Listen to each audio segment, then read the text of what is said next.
at Indus Business. This is the schedule which I want to discuss. These are the topics. We'll discuss from the basics of Spss statistics.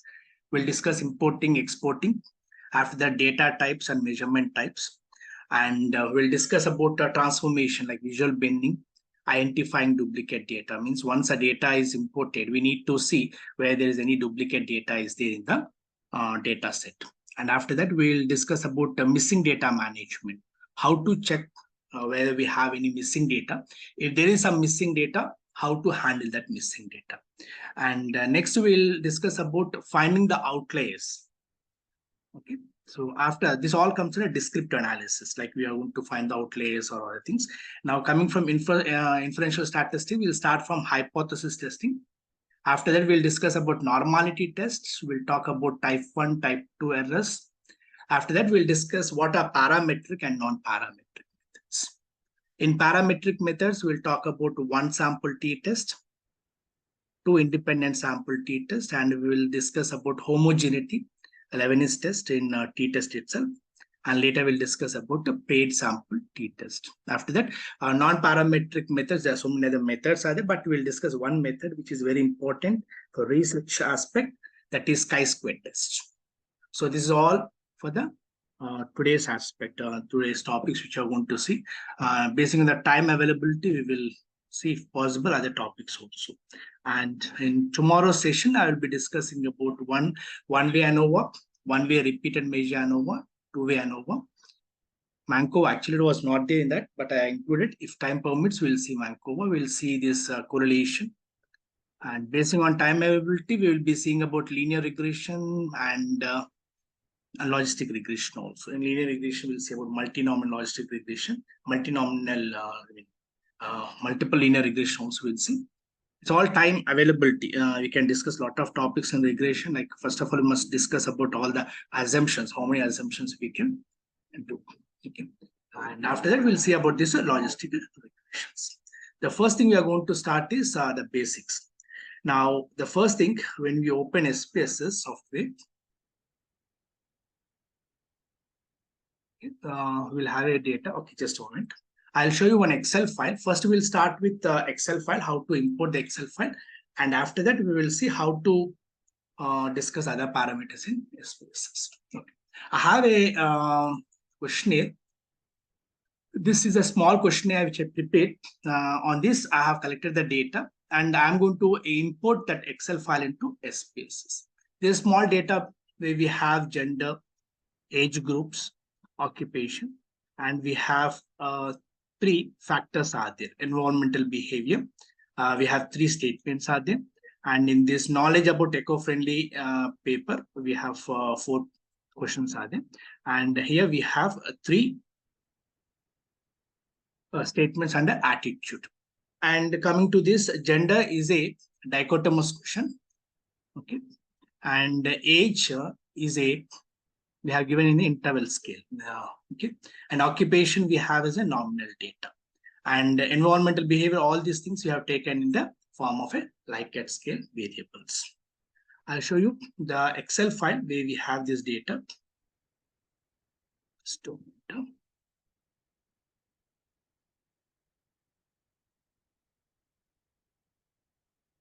Yeah.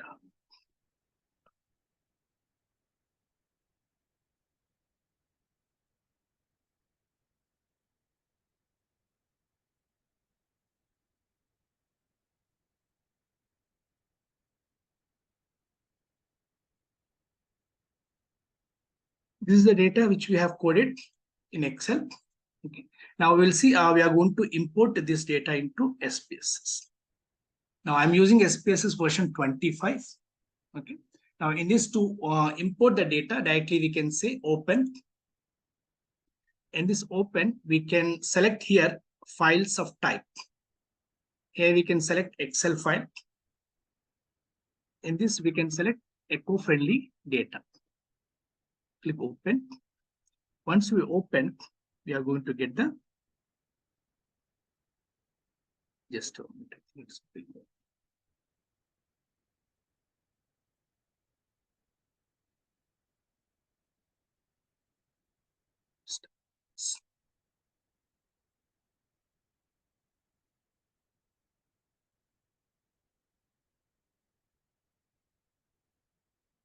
Yes, got Spss got stuck just a minute. It's good coming. Yeah, slowly. Yeah, now here we can select the sheet because in Excel will be having different sheets. We can select in which sheet we want the data from and click OK. Once we click OK, we got all the data from Excel to SPSS. Now in SPSS, we'll be having two views. One is called data view. The other one is called as a variable view. In the variable view, we can see all the variables like we have already seen in Excel, the gender, age, occupation. These all are variable views. And we have question number 1 to question number 10. These are the Likert scale variables we have. And the same data we got into data view. Any modifications we want to do for the variables, we can do in this the variable view we can do. And if you want any changes in the data, whatever we are going to do, it's going to be reflecting in the data view. Now, the important thing is once we get this variable view, we need to look mainly into the data types, what type of data we have here.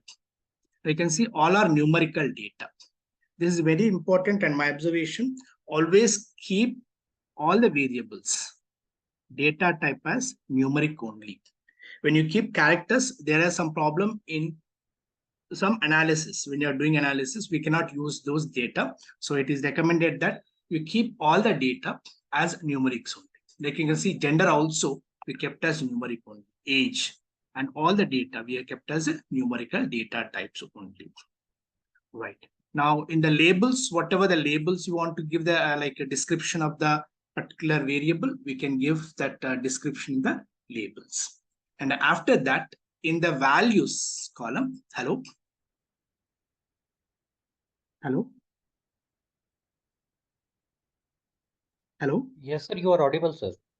Yeah, it's You are not audible, sir. audible. It's a problem of prompting. That's why I already said. It's someone say yes. Right here in gender, we can give the values. For example, you can see the question A. If in the question A we are given gender male as 1, female as 2. The same thing we can code here. When we come to this variable here, in the values we can give as 1 as a male, and you can click enter, add, and 2 as female. Now, this is how we are going to give the labels, the values for the particular variables. And after that, the important point is measurement types. Now, there are 3 important measurement types. One is scale, ordinal, and nominal. We need to decide carefully the data types to each variable because the total story of data analysis runs with this measurement type only. If we don't have the particular measurement type, we cannot do some type of analysis.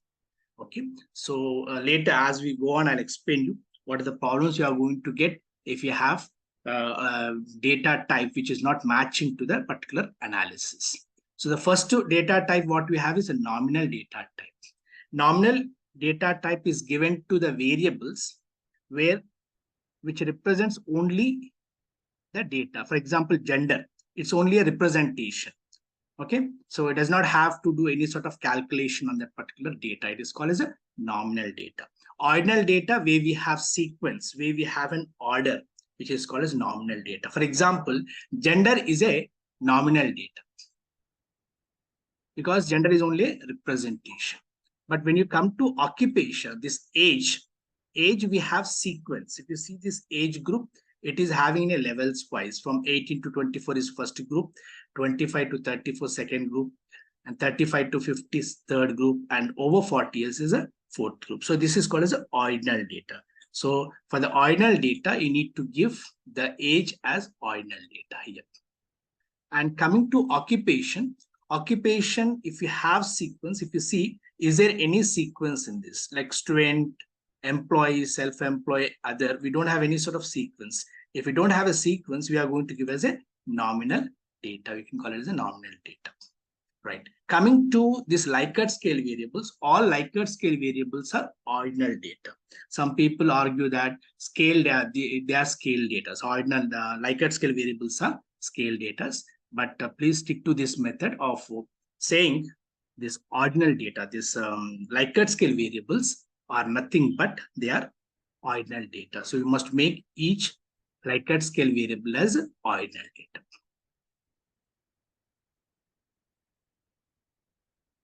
Okay, you can even copy it and select all, and you can make it fastly also. But here we have only few number. We are clicking each separately as ordinal data. Right. Now, once you save the file will be saved with the .sav file. So I'm saving it on the desktop. So we'll call it as example1. Now, once I save it, we can see it will be saved as example1.sav. So this is how we are going to import Excel file into SPSS. In case we want to create directly data in SPSS, we can select a new, or we can open a blank file, and directly in the variable names we can enter, and we can go on entering the data types, changing even labels and everything we can do manually. And even data also, when you come to data, you need to enter everything numerics only. And one important point which I said here is in SPSS, except this ID numbers, everything try to make it as only numericals only. Don't keep it alphanumerical or characteristics type of data. This is the important point which we have discussed now. Now, after that, these are the basics what we have seen about SPSS, and we have seen about importing the data. Once we do some analysis, we'll see how to export this data to the other files. Sir, now, even we discussed about data type. Yes, please. Sir, this is Neha Kothari from Mumbai. Sir, can you give the example of the Likert scale and that ordinal data which you told? Likert scale. That's what is the problem. Yeah. Many people in research, they are saying Likert scale variables are scale variables, but you must understand. So give the example of the Likert scale, no, from that same question. Thing we are seeing here. The example we are seeing all behavior research are Likert scale variable. For example, here in environmental behavior, yes. In environmental behavior, we are asking the opinion of a statement, and you can see strongly disagree to strongly agree. Yes. Okay. Strongly disagree as 1 and strongly agree as 5. Now, this is a Likert scale variable. Likert scale variable. And important point, when you code it, you must always see positive statement should have positive Likert scale on the highest range. For example, here we have a statement which is positive. So strongly agree should be 5. Okay. And one more important. Okay. What we want should be the highest ranking, right? Yeah. For example, you're asking a statement which is in a positive way. Like, are you happy with the services in this hotel? Okay. Positive statement should be given the highest point. Yeah, strongly agree should be the highest one, not strongly disagree. Strongly disagree must be 1. In case you're asking a negative question, negative statement, like I'm not happy, grievance type of things you're asking, then strongly disagree should be the highest one in coding wise. Okay. So negative question, disagree should be, yeah. Okay, sir. Yeah. Means when you say negative type of question, then strongly disagree should be coded as 5. Strongly agree should be given as 1. Okay, sir. And one more important point. You can see here, environmental behavior, the scholar has asked 3 statements. Now, when you're asking 3 statements together, you always see that these 3 statements are in positive or in negative one. Don't make an amalgam of positive and negative statements. Okay. And one more important point. In case you have any negative statement here, you need to reverse code it and then only do factor analysis or any other analysis, whichever you want to do. Okay. So all the positives will be clubbed together and all the negatives must be clubbed together. In case, according to research, you need to ask some negative questions. You need to recode it, means reverse code it, and do the analysis at the time of analysis time. Okay, sir. Okay. So this is what. Thank you, sir. Yeah, thank you. And that's what we are important. Ordinal data say Likert scale variables should be treated as ordinal data only. There's a lot of people who argues it is a scale data. Let them argue. It has nothing to do for us. You must keep it as only ordinal data. So we have discussed this at data type. One important point I said is in your SPSS, you try to see all the data are numerical data type only. Never make it except ID numbers or some variables. Even gender you can see. I've coded as male as 1, female as 2. Okay, like marital status, they say unmarried, married. For example, married should be 1, unmarried can be 2. If you want to go with a dichotomous type of 0 and 1, also you can use, but it all should be numerical data. And measurement types should be done accordingly, because basing on measurement type only, the methods will work, because we have some methods works only with some type of data types only. That we can see as we go further. Right now, important points we'll see about data transformation. Once you got the data into SPSS, we need to see many things like missing data, finding outliers, or identifying duplicate data. Especially, we need to identify duplicate data. Okay. And let us see in this data, like student grades, we have one data here. Students grade. Let us find what is a duplicate data. I think everyone knows what is duplication. Generally, I say some funny thing also. Some scholars, they give the data and they say, sir, I have collected only 250 sample. Can you make it 350 or 320? And they say copy and paste. I say, no, never you should copy and paste. Why? Because when we do data duplication identification, we'll identify the duplicate cases. So should not copy and paste the data to increase the sample size. Okay, we can identify the duplicate data in the data set. To identify, for example, we have in this data, this is a different file I have taken, where we have grades. This is a data file which is related to grades, where we have gender, ethnicity, semester review, final marks, GPA score, marks 1, marks 2, marks 3, and marks 4. In case you want to find some duplication in this, we need to go to data. In data, we can go to identify duplicate cases. Right now, what are the variables which you want to include in the analysis? Those variables need to transfer from left side to the right side. For example, let me take all the variables: gender, ethnicity, all this data. Now click to right side. Now, once you click OK, nothing, I'm not doing any setting, everything is predefined here. It's a package. So just simply click OK. Once we click OK, system will show how many duplicate data we have. Now, we don't have here any sort of duplicate data. All data are primary data. You can see the frequency 105 sample is there, and 100% it is primary data. We don't have any duplicate data. Let me show you some file where we can have a chance of duplications. Let me take because we are not planned for that. Just a moment. Demo data, which comes with a Spss installation. We get this file, demo data. Let me do any duplications are there in this. Identify duplicate cases. Now, we cannot take all the variables because there are so many variables. I think like 60 to 70 variables are there. Let's, for time being, we'll take 10 variables, 10 to 15. Some variables we are taking. Take to right side and click OK.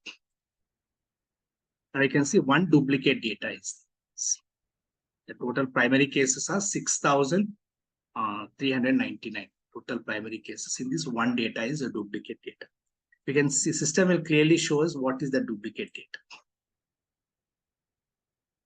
If you scroll to right side, at the end we have system will create one column which says primary and duplicate. So this file, this number 1 row is a duplicate of the second one. So what are the variables which you have selected within that data? It's like a repetition. Like we have 5 members in a group, and one person is duplicate the other, means they both are having same type of opinion, or they might have said the same responses to the questions whatever is asked. So it's called as a duplication. So you need to first filter all the duplicate data. Then only you need to go forward in the data analysis. Anyone have a doubt at this point? You can ask. Sir, I have a doubt. When we were talking about the keeping statement, am I audible, sir? I can hear you. It's pretty Yes, clear. sir. So when we were talking about that, whenever we are framing question in question AI, so whenever we are making a positive question, so strongly agree should be given the highest mark, sir. Correct. Uh, Absolutely. Correct, sir. And Correct. but if any question is asking for a uh, negative response, so strongly disagree should be given 5 marks. Am I right, sir? Am I with you right Correct. now? Coding should be done in that way. Yeah. Okay, so but in case of mixture, sir, how we can avoid that? How we can make it a synchronized? Because but I understand that rhythm should be maintained. If we are asking positive questions, so positive should be there and negative. So in case of mixture, what is your suggestion? How we can incorporate those See questions here, also, one sir? thing you must understand when Yes, you are sir. giving to the respondent have nothing to do whether it is coded 5 or 1. Okay, you ask the statement wise, whatever statements you want to ask in the better way, the best Uh, way you can communicate with them, you ask the statement in that same way.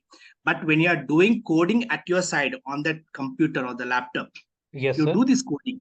You do Yes, the sir. coding in the way what is required for. All right, sir. Thank you so much, Because sir. respondent have nothing to do whether it is coded 5 or it is coded 1 for him. Very true. Right. The Thank you only so thing much. is because technically when you are coding positive as the highest one, like strongly agree, and negative as strongly disagree.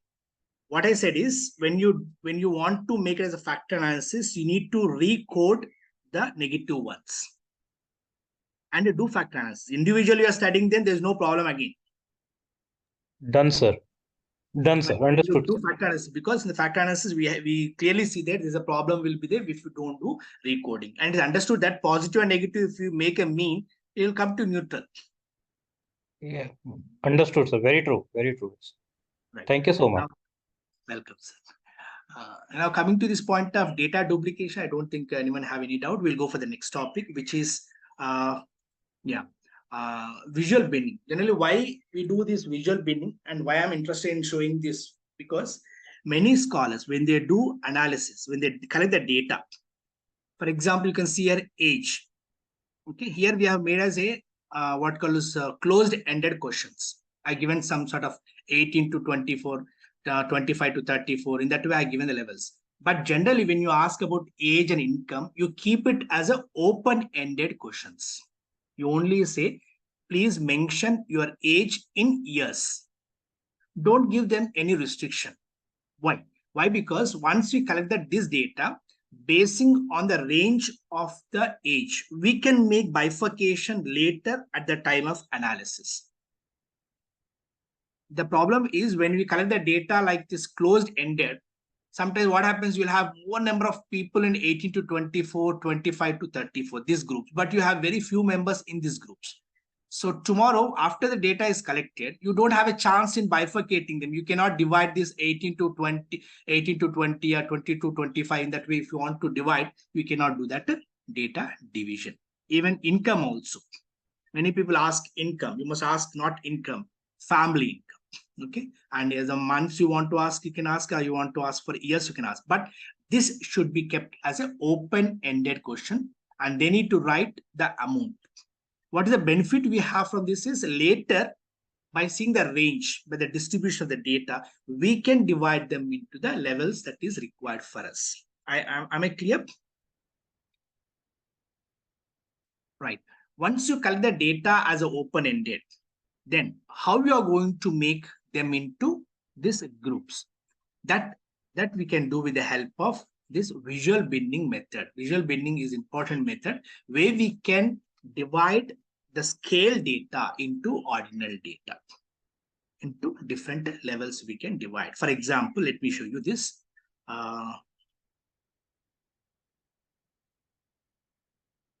Grades.sav of grades file. In this file, we have final marks. Okay. Now I want to divide this into 3 groups, like low, medium, and high marks. Okay. So for this, first we need to see what is the distribution of the data. For seeing the data distribution, we can go to analyze. In analysis, descriptives. In descriptives, we can see descriptive. And in this, we can take final marks and click OK. And we can click OK again. Now here we'll get to know minimum marks, maximum marks. Minimum marks are 40, maximum marks 75, and the mean is 60 marks. Now, if you want to divide them into 3 levels, let me say 40 to 55, 1, 55 to 65, and 65, let us make 70. 70 and 75, 75 onwards, 70. So in this way, I want to divide into 3 categories. So let us start this visual binning. I hope you understood why I'm doing this visual binning. Hello. Yes, sir. Yes, sir. I hope why Yes, sir. understood why we are doing this visual binning. When you have a scale data and when Into you want ordinal to data. them, when you want to divide them into different groups, 3 groups, we are going to use this method which is called as a visual binning method.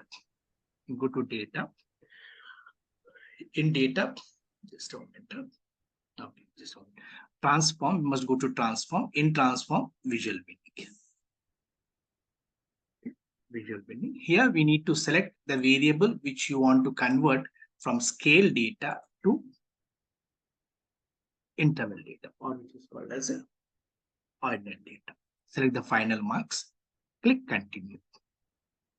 Now here you can see the data distribution. Even though minimum is 40, maximum is 75, we can see a lot of people are at this age, 63 years age. We don't have much people at this age till 42, around, I think this is 49, till 49, we don't have many people here. Okay, now let us create 3 groups as I already planned: 40 to 55, 55 to 70, and above 70. Okay. Let me create the name for the visual binning. System is going to create a new variable for this. Let me call as final marks level.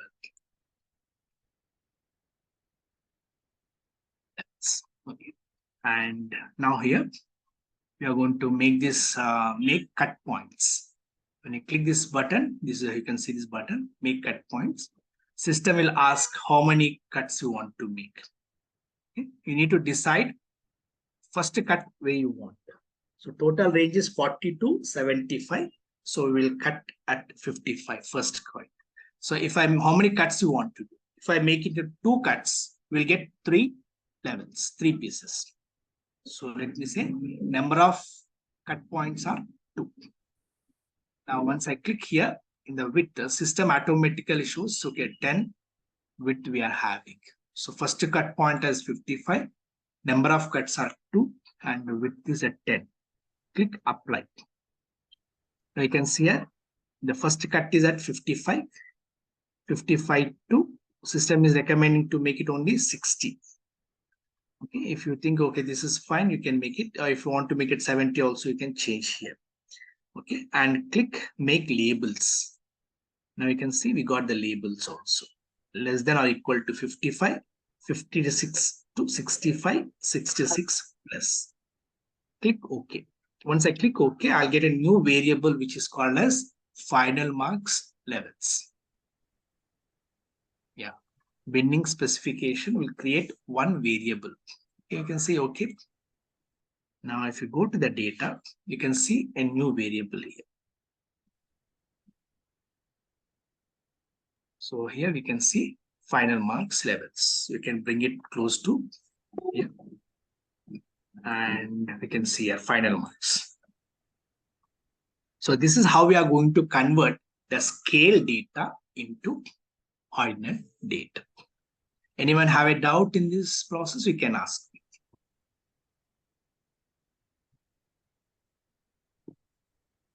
Hello? No, sir.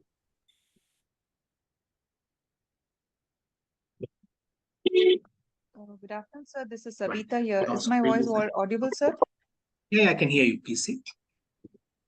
Sir, in simple words, if I have to put, it is just converting the discrete data to continuous data. Yeah, that's good. Yeah, the scale data into, yeah, the same scale data into odd. It's the same thing, like discrete data I'm converting to continuous data. So scale to same data. what Data. you're saying. Yes, Okay, yes, sir. yes. Thank you, sir. Thank you very much. Thank you very much, sir. Thank you so much. Now let us see the next topic, which is called as a missing data management. Now, once we get data collection, we'll have a lot of missing data, right? So how to manage this missing data? Okay, let me show you with the PPT. I prepared some PPTs.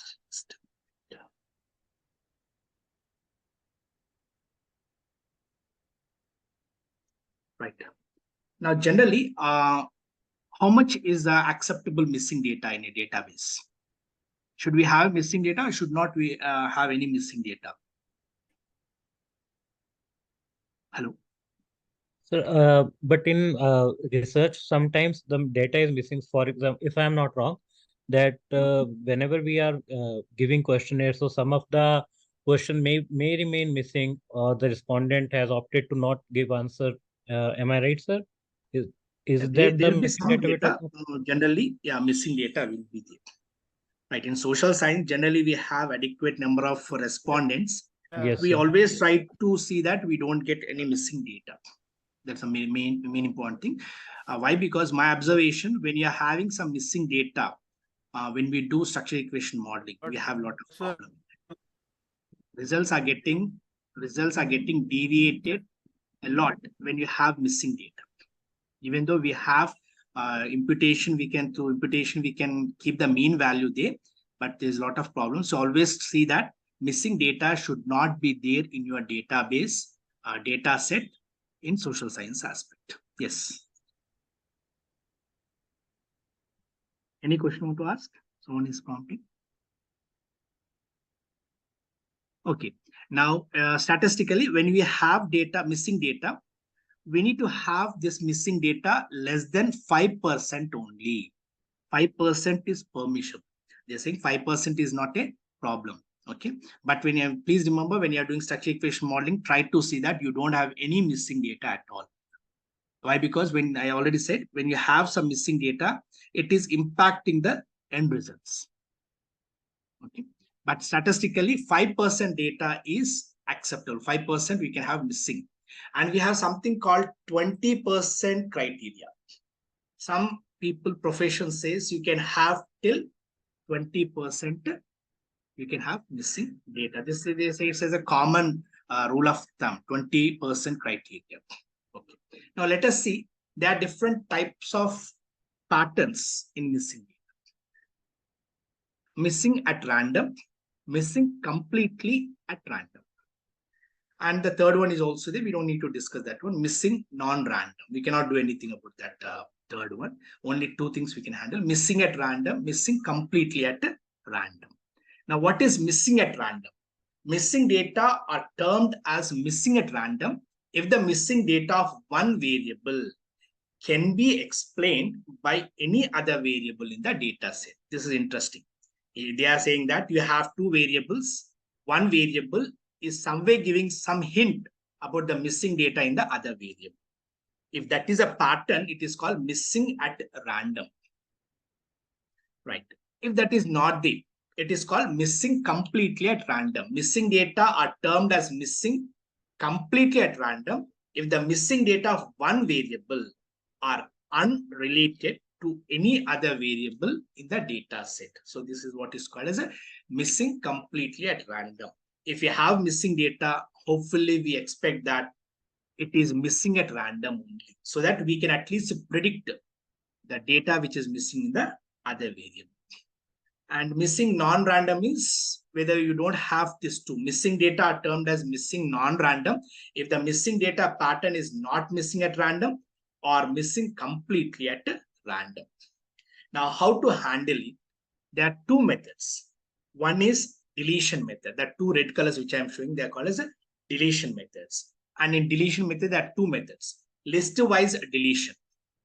Number two is pair-wise deletion, which is also called delete cases, analysis by analysis. So these two are very rude one. We are trying to fire them off. You want to say, okay, delete the data. Okay, if you are deleting all the missing data for the analysis, it's called list-wise deletion. Pair-wise, we are deleting the data only for the particular analysis. For example, I want for analysis 3 variables. Only 3 variables where our data is missing, only we'll be keeping aside and we'll do the analysis. That's called pair-wise deletion analysis.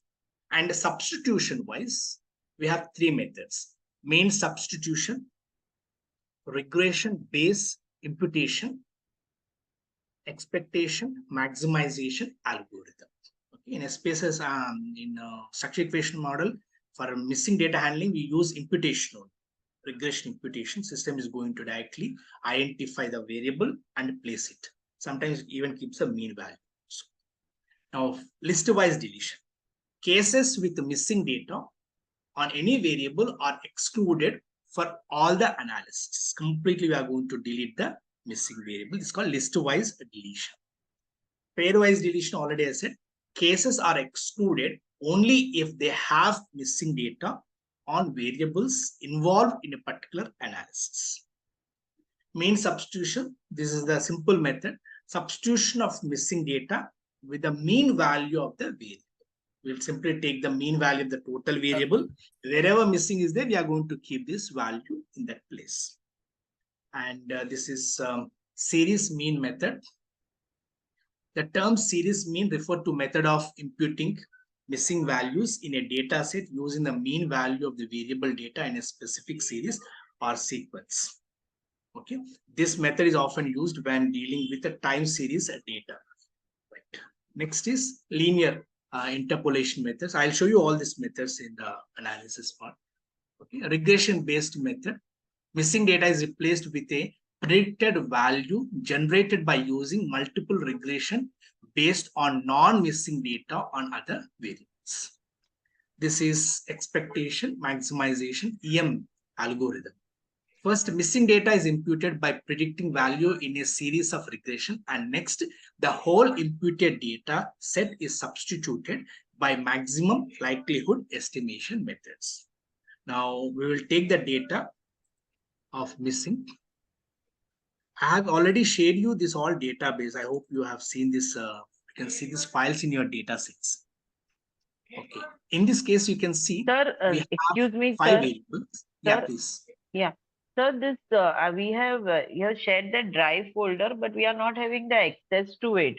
They are saying that the permission must be given to access that folder. So we are not able to access any of the folders. Dr. Nagendra sir will ask, sir. I think sir is having the permissions. Okay. In the morning, I have shared the total file with the sir only. I asked the sir to upload. Okay, sir. These all PPTs and all will be there, no? Yeah, everything, whatever now I'm sharing with you, are shared in the folder. Okay.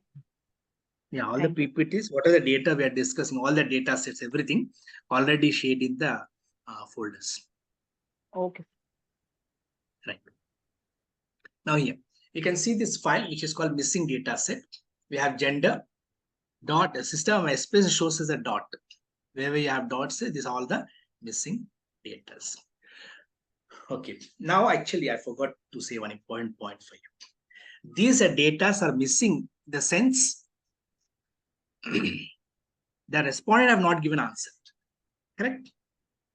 But in case you want to respond to system that the this is the data missing, which is intentional. So we need to do one small setting in the variable. You can go to the variable. Are you able to understand what I'm saying? Can you please repeat it once again, sir? Yeah. See, there will be missing data, respondent missing data, and even when the DTP operator we are entering, we'll miss some data, right? So when you Yes, sir. want to say, when you want to say, here you have a data which is a missing, and you want to say to system that this data is missing. So what you must do is you must give a special code to the missing data and inform to system that, okay, this data is intentionally missed. Means we are saying to system, don't handle that data anymore.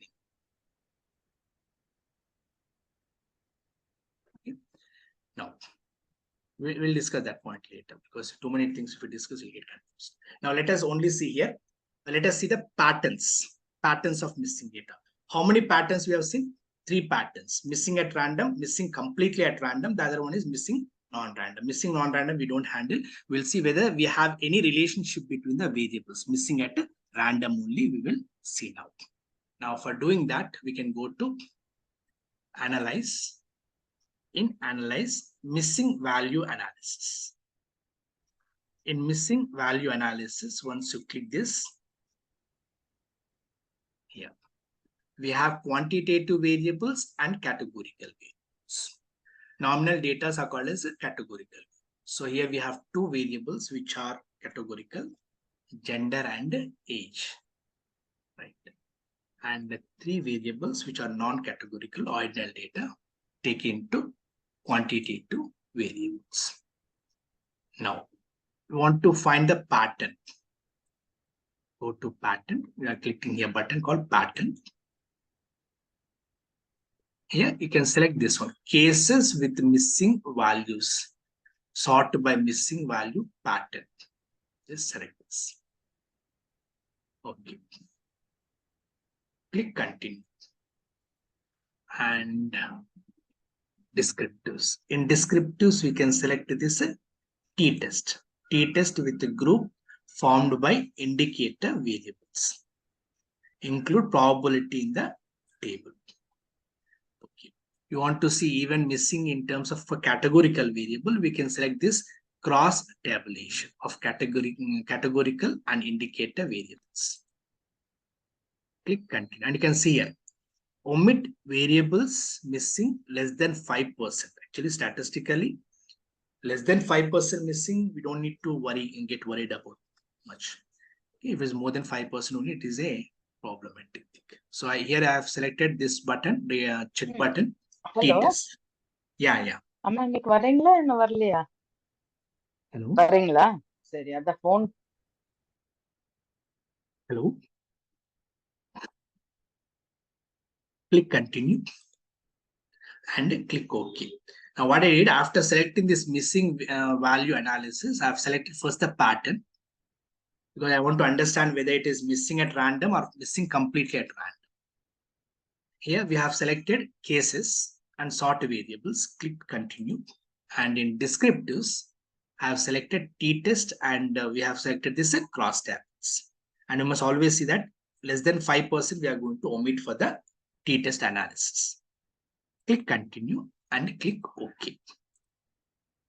Now here we can see univariate statistics. For each variable, system will show how much percentage of missing data is there. For question 1, 4.9%. For question 2, 3.5. For question 3, 0.9. For gender, 2.1. And for age, 13.2. So this should be a matter of concern for us. Why? Because we have 13.2% of missing data is there for age variable. So we need to see that, can we get some information to substitute this age with the help of gender or any other variables, right? So here once I'm saying, if it is less than 5%, we don't need to get bothered. But if it is more than 5%, it's a problematic. So among these 5 variables, age is 13.2% missing data. We have more missing data in this case. So we need to see whether this age has any relationship in terms of missing with other variables. Now, yes, separate variation t-test. Here, age variable is taken and compared with Q1, Q2, Q3. This Q1, Q2, Q3 are continuous data. So system is trying to see whether there is a relationship. You must see this p-value, two-tail. If this value is less than 0.05, it means that this variable is having relationship with the other variable. Now, in this 3, Q1, Q2, Q3, only Q1 variable is having relationship because this value is less than 0.05. It is less than 0.05. right? I think you're able to understand how to understand this missing data at random. Now, age is having missing data at random with only question 1, and it is missing totally at random with question number Q2 and Q3. So this is how first you must identify the pattern, whether a missing data in one variable is having any relationship with the other variables. Only age we are concerned. Why? Because we already said less than 5% only is a problem. So only age is having that problem. 13.2% of the data is missing. So we are trying to see only for the age data.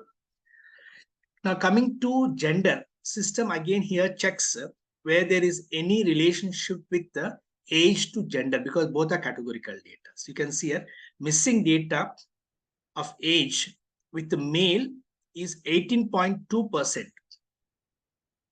Means more age category wise, more data is missing for male and less for female. For female, it is only 1.6%. Means we can see there's a pattern that, okay, male data is more missing in the age variable. And you want to see the patterns also, you can see here. Age, if you see the age one, wherever age is missing, there's nothing, we don't have any missing data for any variable, you can see. But when you come here, you can see there is some overlap here at this place for question number 1. That's why system is saying there is some relationship between missing data of age and Q1. That's it. So this is how we are going to identify the pattern. Any doubt you have, you can ask. Right, expecting there's no doubts. Now let us go to see how we are going to handle this missing data with mean values. For that purpose, you can go to transform. Okay, in transform, you can say replace missing values. Here, what variable you want to substitute? For example, let us handle with the Q1 data. Okay, now you can see where you want, what method you want to use. Serial method, serial mean method. Now system is going to take the mean, pull the mean of the variable and substitute for question number 1. You can see mean of nearby points, median of nearby points, linear interpolation, linear trend at point, different methods. Simple method is mean value. Now what system is going to do is, it is going to create a new variable which is called as Q1, already there's a variable underscore 1. Now once I click OK, now in the data set, we'll have a new variable which is called as a Q1 underscore 1. Click OK. Now if I go to the variable, you can see we got one variable. Now this is question number 1. Wherever we have the value missing, we got some mean value. But this is also a Likert scale variable, but this is scale data now because 2.5 we have, because in Likert scale variable we don't have 2.5 value. But just I shown you how to handle this with the help of mean substitution method. Right. The other methods we have is like regression method and the EM method. For that purpose, you can do analyze. We can go to mean value analysis here. Okay, how you want to handle it. Okay, we have different methods are here. You can see list wise, pair wise, EM and regression. List wise, pair wise is a deletion method. So we are going to directly delete the data and do the analysis. I'll show you how to delete that also. And we'll see only regression. And as a practice, you can see how EM is happening. Okay, you can click variables. If you want to select any specific variable, we can select here. As of now, we'll do for the 3 variables, Q1, Q2, and Q3. We are not doing for categorical variable, only for the quantitative variables only we will be doing. I'm moving this to. And in regression, when you click regression, you must specify where you want to save the database. Earlier, it was creating a variable in the same data set. Now we are going to have a separated data set. Okay, let me give the name for this data set. data set, some unique number you give, so you can identify 999 and give. Now system is going to follow that regression method. Click continue. Now once I click OK, now we are going to get a new data set, which is called data set 999, where missing data of Q1, Q2 and Q3 are substituted with regression method. What system will do is it will take Q1, one variable as a dependent, the other two as independent. And it is going to substitute that value in that particular variable. Click OK. Now, if you go to that data set, this is the data set. We can see this data set 999. Okay. Now you can see all the missing values are been substituted. Now, how far you think this is the best method? I want to answer from the participant. Do you think this is going to work? But sir, but I believe that somehow it will definitely help us to compile the data. Yeah, that's correct. See, I'm saying with my experience, I'm saying because I did like more, I supported like more than 270 PhDs for last 16, 17 years. So with my experience, I'm saying when you collect a data, see that missing data are not there.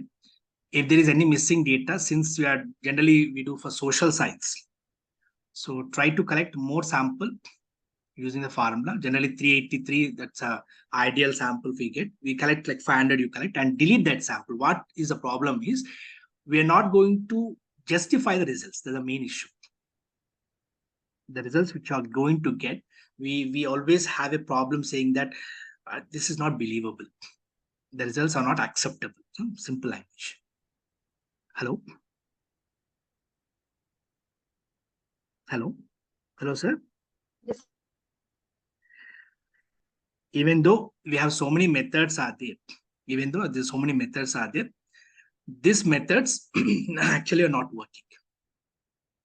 Why? Because that when you are getting results, that results what you are getting are actually deviating from actual results. If you remove that missing data variables and do the analysis, the results are more acceptable, then better than the data which has been substituted by some methods. So I always recommend my scholars, when they collect the data, collect adequate sample and see that you don't have any missing data. So you don't need to do this firefighting type of mechanism.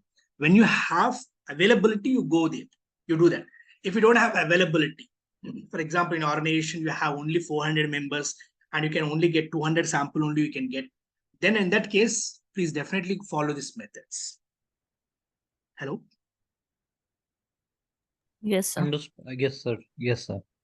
Right. So what is my suggestion is, even the methods are there, you only follow in case you think that you don't have any other substitute. Means it's the only thing you cannot get any more sample.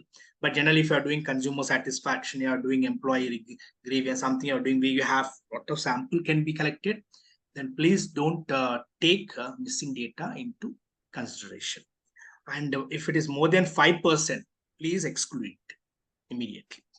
Why? Because this is going to definitely deviate the results, actual data, results which you are going to get with the original data. It's only a suggestion from my side with my experience. We don't get this anyway in the books. No one write in that. Sir, what is the ideal? Sir, what is the ideal size we should take for the PhD thesis?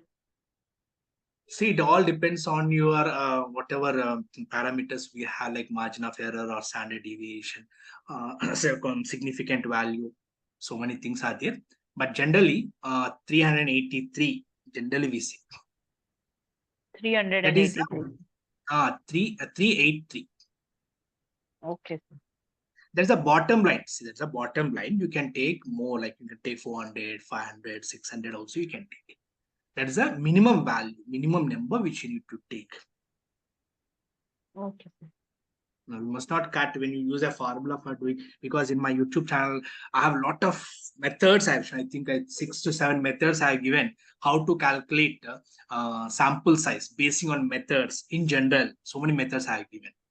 So Sir, can you please type that YouTube channel of yours in the yeah, chat at box? the end The name. I'll show. Okay, At the sir. end Thank you. Yeah. Yeah. What's my recommendation is that that's a minimum sample. Whenever you get any sample size data, it does not mean you must only stick, like you got 420, for example. It's not that 420 you're going to take. You're going to take 420 plus. In a olden days, not olden days, 5 years, 10 years back, there was a thumb rule. 1,000 is a thumb rule for collecting the sample. In many traditional universities, now also the professors will say 1,000 should be the sample size. They don't want any formula, anything for that. There's a thumb rule. But now, since we have so much software is available, now we are calculating easily and we are doing the analysis. Now, after this missing data handling, any doubts are there in the missing data? We have discussed patterns and we have discussed how to handle the missing data with the deletion and with imputation methods I've shown you. Now, after this, I hope everything is clear. If no one is talking, it means everyone understood. Right. Thank you very much, sir. This is very informative, and I really appreciate your pace of the lecture which you are delivering, because I just finished my pilot study of my research work. And when it came to this missing data, I really like that you are vouching it. And I have seen 1 or 2 videos of yours, because though I worked with that pilot data on my own, I saw 1 or 2 videos of yours and I had followed with that. Thank you so much, sir. How much pilot sample you will take, madam? Generally, Pilot much sample generally when it came to my study, I wanted to take approximately, as because it's a new concept, I went up to the extent of taking up to 200 as a pilot sample, but it is very large in fact. But I had to put in a lot of effort because the topic was very new to what is your study authenticate sample the study. size? Total PhD sample size for main study. Total PhD samples for the main study, now I'm aiming at around 600. Okay. 200 is large actually. It's very large. 400 Yeah. definitely it is large, sir, because again, when it comes to some of the people do not look at the questions and they just answer ticking everything as strongly agree. Some of them just tick mark saying it is all strongly disagree. They don't read it, especially when it comes to Google form. I didn't find anybody as missing data, but when it came I'm not to the answers which they have given. Yeah, Sorry, you sir? can see I prepared a PPT, evidence of respondents' misconduct. I'm Yes. not sure This is because it's where a waste of I time. know that you'll go to that part, because that is where when I conducted standard deviation, I found that the standard deviation is 0. So again, I had to eliminate that amount of all the respondents' data Yes. for doing the analysis. Yes. People So that is the misconduct. reason why I made, to make it more authenticated, I put in effort so that I collect sufficient amount of responses, so that my data can be more reliable and the study results can be more authenticated, so that I can justify my study. That's the reason why I'm putting a lot of effort on responses collecting data. This one. Because you've taken so much sample for pilot study means appreciable. People will come with 50 It was a samples. very tedious task. It was a Yeah. very tedious task. And Generally people, sometimes people are go not ahead. ready to answer. You have to literally go and sit with them. Not at all easy. I can just say it's a Hercules task. It's a big Yes. challenge. Obviously, madam, if when I'm in my office, someone comes for a questionnaire, how I'm going to answer them. It's a psychology, human psychology. You know, people go to the extent of asking, "Will you give DA for us?" I said smilingly, "Yes, I will definitely do whatever is best from my side." Correct, So it's a very challenging issue. correct. And I know the pain you have taken. Understand. Yeah. Next, Thank you we'll so go much. ahead. Next, we'll discuss about finding quick outliers. This is also one of the important just one topics quick. which need to be discussed before going for the other topics. Because once you get the data, not only missing data, but we need to even identify what are the outliers in the data. So before understanding what is outliers, generally the scholars will ask me in the pilot study, sir, how much outliers are there, and can I remove the outliers outright? Can I remove the outliers? They want to shoot out. They want to simply say remove the outliers. So I say, okay, first of all, let us understand what is outliers. To understand outliers, we need to understand the data distribution, means how the data is distributed. So when you want to understand data distribution, we need to understand these quartiles, first quartile, second quartile, and third quartile. Then we'll have an idea. Let me take one small data here. Let me take, okay, I'll close this one. Let us go to this gender, this grades only, and this final marks. We have final marks. Let us see what is the distribution of this data before identifying is there any outlier. For this purpose, analyze, descriptives, explore. Now in this, let me take final marks. And in statistics, let us click outliers. And let me click continue and click OK. Now here, this is the descriptive analysis we have. Okay, and first quartile, second quartile, we can see. And the difference between first quartile and third quartile is interquartile range. It is 12. It is 12. If you see this diagram, you'll understand the data distribution. This is quartile 2, which is around, I think, 42 somewhere. And this is third quartile. This is the first quartile. If you have any value which is above this range, at this places, these are called as outliers. These are called as outliers. Let me have a small PPT for that also. Just I'll show you.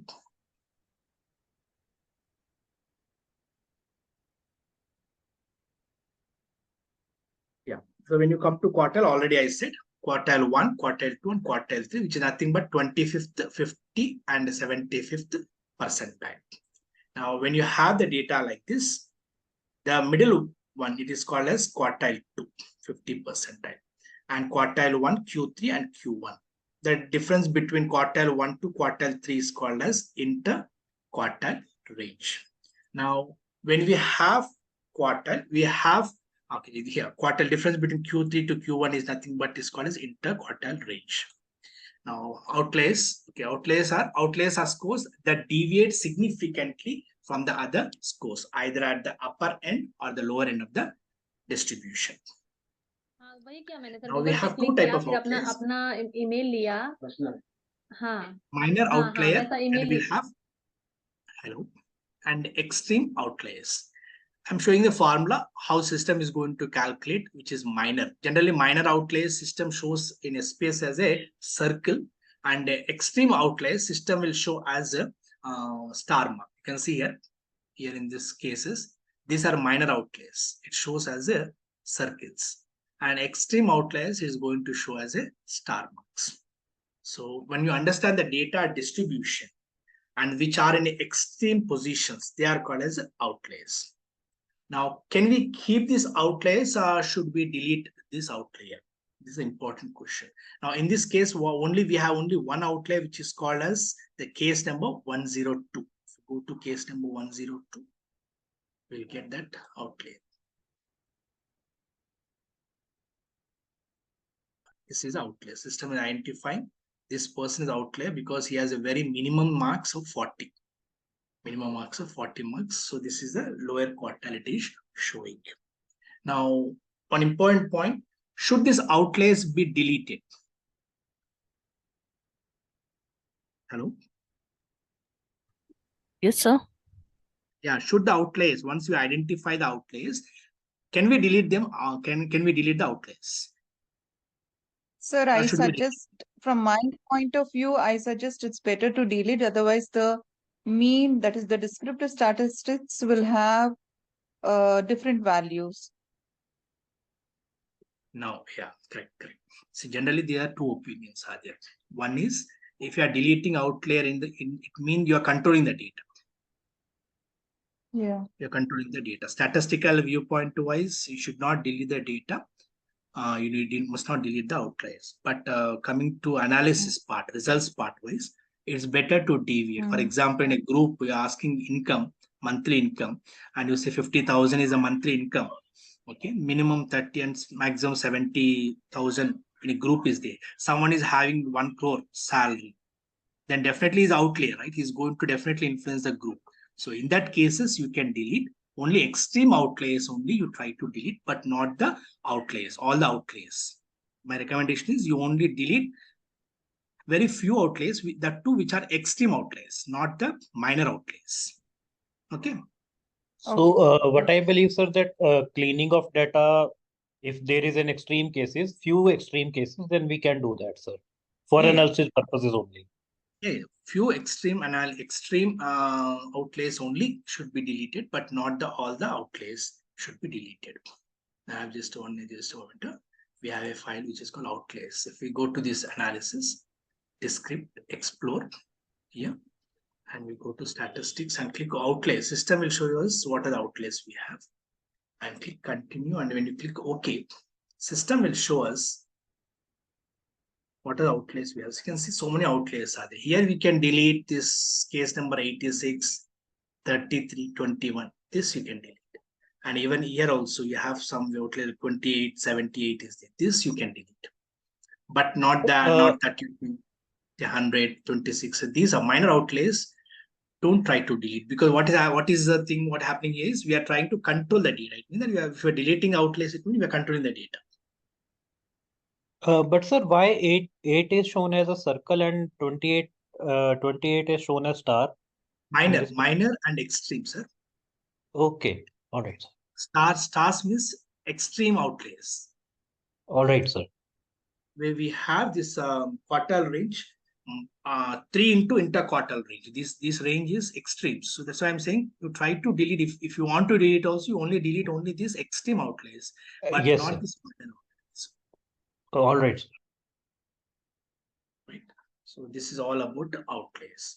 Now, till now, whatever we discussed is a descriptive analysis we have discussed. We have discussed about how to import and a data type, measurement types, visual binning, identifying duplicate cases, missing data management, and we have even discussed about finding the outlays. Now starts inferential statistics. Inferential statistics is a statistics where we are trying to understand the properties of the population based on the sample. Descriptive is exactly we are only trying to understand only the given sample data, how it is distributed, mean, median, mode, or whatever distribution we're talking. That's called descriptive analysis. But inferential, we are trying to discuss about the properties of the population basing on the sample properties. Now here we are going to talk about hypothesis testing, statistical significances, confidence intervals, data normality. Normality, two types we'll be talking about: individual normality, individual variable normality, and multivariable normality also we're going to talk. I will talk about type 1, type 2, parametric and non-parametric, and analysis tests also we are going to discuss one after another. So first we will see about, yeah. So this Cronbach alpha comes where, sir? Cronbach alpha is a reliability test, madam. It is internal consistency of the variables. Okay, fine, sir. So if you get time today, like anyway, we can discuss some I 5 think minutes. Madam will discuss after factor analysis. She will discuss about Cronbach alpha, because when you do grouping within the group, if you want to identify what is the reliability of the items or variables within the component, we'll discuss about Cronbach. Okay, sir. Okay, sir. So at this moment, we don't discuss Cronbach alpha. Only the point is it is to be discussed after factor analysis. Okay, sir. Okay, sir. Thank you. Factor analysis, Cronbach, we have different type of Cronbach alpha factors. So we have different type of reliabilities. One is Cronbach alpha, the other one is composite reliabilities also. Okay, sir. Thank you so much.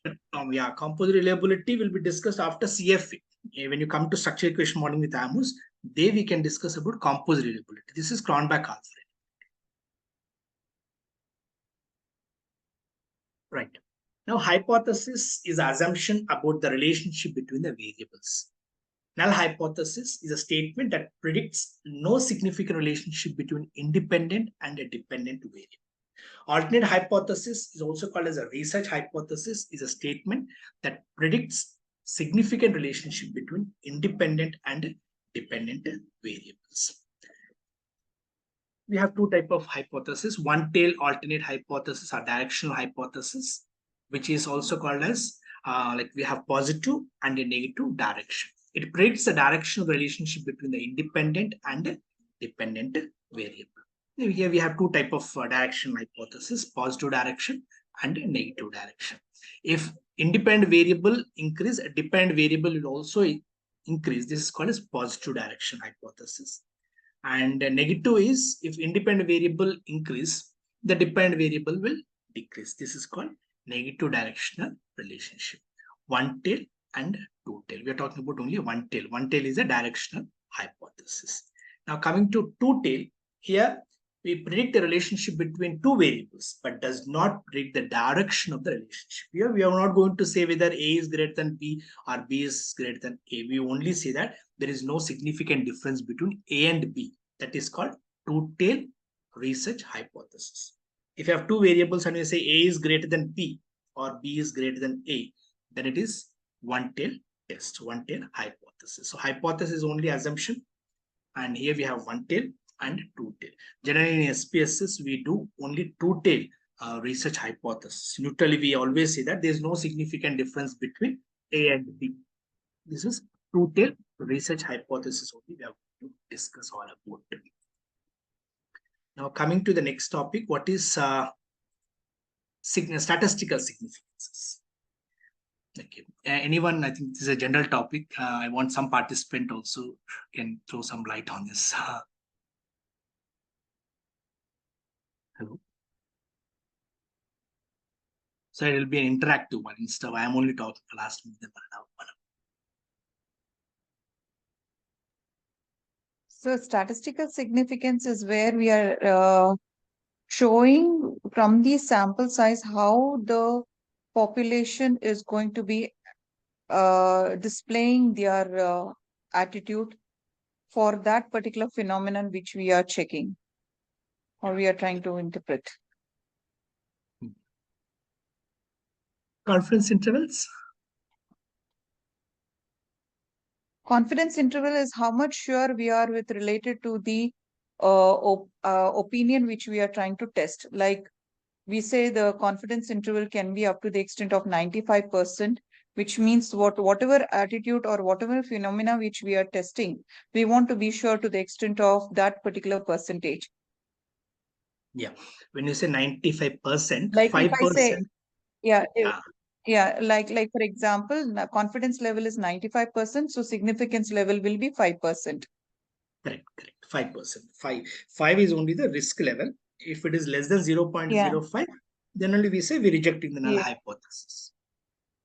So this is all the significance. Means generally, when you say any assumption, we cannot say 100% we are going to accept with that or reject. We need to have some confidence interval. So social science, we keep it as 95%. In medical, they keep it as 99%. So one of the research they were asking why 95%? Why can't I go with 96% and 97%? Why So always social basically, science? yeah, there are different opinion on this. Once again, we go with the normal probability distribution, which is there with the 95%, 99% and all. So with social sciences, when it concerns with the human beings, so it is always better to take it as 95% rather than going as 96 or 97. So again, it's second on an opinion basis. Historically, it happened. Is it? Yeah, long back. Yeah. Taken standard as 95. So many research happened 95. They have fixed the distribution, everything with 95%. Based on the literature review, which I have seen. One of the thesis so submission that is why time. Submission time, the panel have asked. They said you are awarded, but only one question, last question, why it is not 96%, 97%, why 95%? There's no actually, we don't that have is any. where I have written down. I have written down some of the questions which I may get at the colloquium, saying why you have taken 95%. So based on the thesis and the researchers which are being followed in the previous research work, on the thesis and the literature review which I've done, so I've taken that is why I've taken 95% as the confidence level. Historically, it happened. People started taking 95 long back, and everyone started following. We don't have any referential papers for that. You cannot get any reference for that. Yes, sir. Yeah, why Okay, sir. 95? Historical.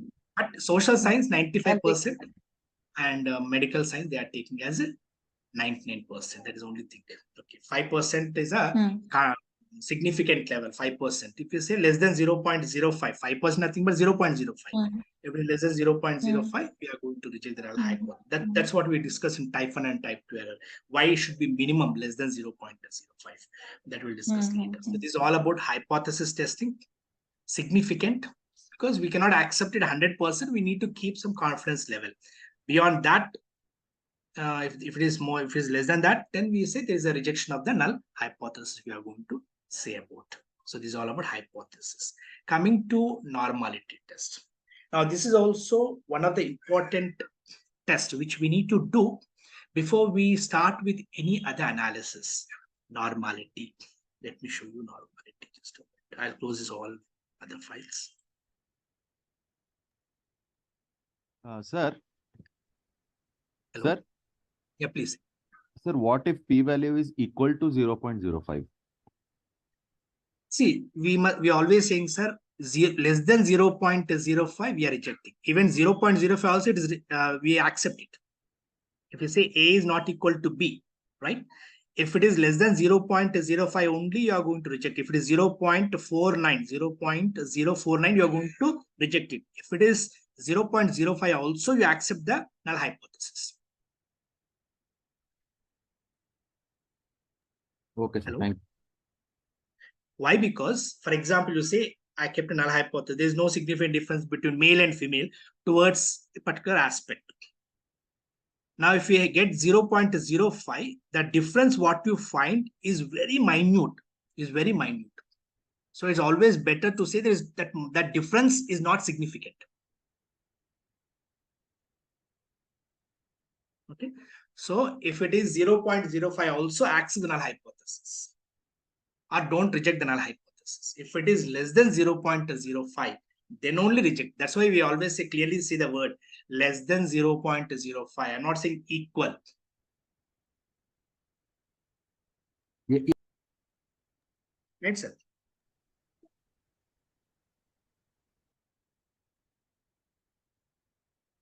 Hello?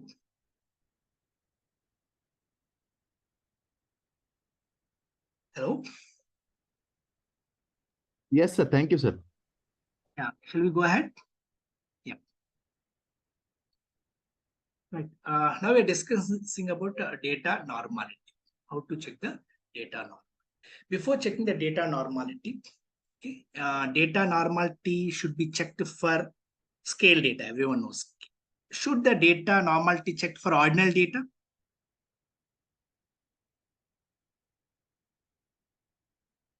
Hello?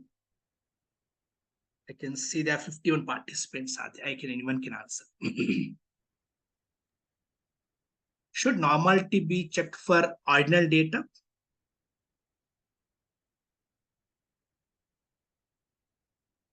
Should the normality be checked for categorical data? Sir, I don't think for categorical data we will check the Yeah, normality, we are sure. but We are for sure that ordinal for data, categorical data, we don't do categorical normality data test. because it is just for categorizing our respondents. Correct. When it For comes male and to female, what ordinal, normality? Yeah. For ordinal yes, data? we cannot do it. Or even for ordinal data, yes, we can do it. We should have it. Like basically from 1 to 5, we can check on the normality, but we may not find the normality. Why? Because suppose if there is any phenomenon which you are testing, where it is a very common and people are very much aware of that particular phenomena, you may not find normality when it comes to ordinal scale also. Yeah. This is what I have observed from some of the Correct. literature I review. see many seminars, and my channel also have, I think, more than 50 or 60,000 people have seen that video. Now, what is that? For ordinal data, we must not do normality test. Take Likert scale variable. When, for example, I'm taking this seminar, this workshop I'm conducting, 51 people are there. If you take opinion, do you think the opinion will be normal distributed? No, sir. That is why I was really apprehensive That's because why it one of the is presentations. funny. Thank you, sir. It Thank you very much. is funny to do normality test on opinion-based research like Likert scale variance. Never must do normality on ordinal data. But we have something called summated rating scale. You know what is summated rating scale? Yeah, summated rating scale means when you have a factor. For example, in the example which I was showing, we call environmental behavior. If I take the mean of these three, it becomes summated rating scale. I get a variable which is called as environmental behavior. We can do normality test on that. But you must not do normality test for statement 1, statement 2, statement 3 separately. Is it clear? When you Okay, take the sir. mean, I got it. when you take the mean of these three, we get a variable which is called environmental behavior. That is called summated rating scale. A variable. On that variable, you must do normality test. Why? Because for structure equation modeling, the first assumption is data must be normally distributed, especially for covariance-based analysis, which are using with AMOS. We cannot excuse that assumption. Then how you are going to handle that one? Because we are doing opinion-based research. In opinion-based research, generally we know intentionally that opinion never will be normally distributed. If the data is not normally distributed, then how people are doing this covariance-based research? I myself have did so many research analysis supported, so many PhD analysis I did on that. It means that's why we keep a high sample size. Central limitation theorem we are going to use. We are going to use some central limitation theorem where your sample size must be very high. That's why we recommend always take high sample size, large sample size, so that you are going to overcome that problem of normality distribution. So when you're doing normality distribution, do normality distribution only for scale deal or data or summated rating scale. And that to see that your sample size is in large number. Large number generally, statistically 30, more than 30 is called large number. That is not for social science. It should be 500, 600, 700. That's why I said traditional universities, I don't want to name them. They say 1,000 should be the sample size. That's what there was a thumb rule earlier, 10 years back when I was doing analysis. They used to say 1,000 should be the sample. I used to ask the professor why. They say it's thumb rule, but it's not thumb rule they are following actually. Because since it's a Likert scale opinion-based research, they want large sample size so that the problem of normality is not going to have the issue. Is it okay? Sir, I just Yeah. have one doubt. Can I ask, sir? Please ask, madam. Like when you're doing this normality test, is it going to be like for a group of items which are related to one latent variable? Are we going to do the normality test there for a group of items which are related to one latent variable? See, latent is nothing but the group of items you are taking the mean, that's called latent. Huh? What is the sense you're taking? Latent is unobserved variable. Unobserved variable, right? Yes, sir. Yes, yes. This unobserved variable, that's what I want to say. You Hmm. don't do normality test for each individual item. Don't do it. Hmm. Hmm. You must do for summated. What does it mean summated? When you take the mean of these 3 or 4 items in that component, Yeah. that becomes summated, right? Then becomes a scale data. Yes. If you take mean, it becomes scale data. Yes. You can do Yes. normality test on that. Yes, sir. So because I'm also doing, I have not yet reached the stage, but I've started like that's one of the main reason why I'm editing this workshop. So I had this doubt on it. So when we are doing the summative data, it is going to be for the group of items which are related, as you're saying. So because I want to interpret it also. So for interpretation's sake, if I say that for a group of items which are related to a latent variable, we'll do the summative. For that summative data, we can do the normality test. Yeah, as the I don't think interpretation. they'll ask for doing for latent variables. And variables are nothing but unobserved variables. No? Yes. Already you're saying is unobserved. Actually, in that analysis, they're expecting the research as a researcher, they're expecting you to do normality test for individual variables. So how you are going to Okay. overcome that is you are going to take sample size, large sample, like 500, 600 sample you must take. And write that statement saying that since the sample size is large, according to central limitation theorem,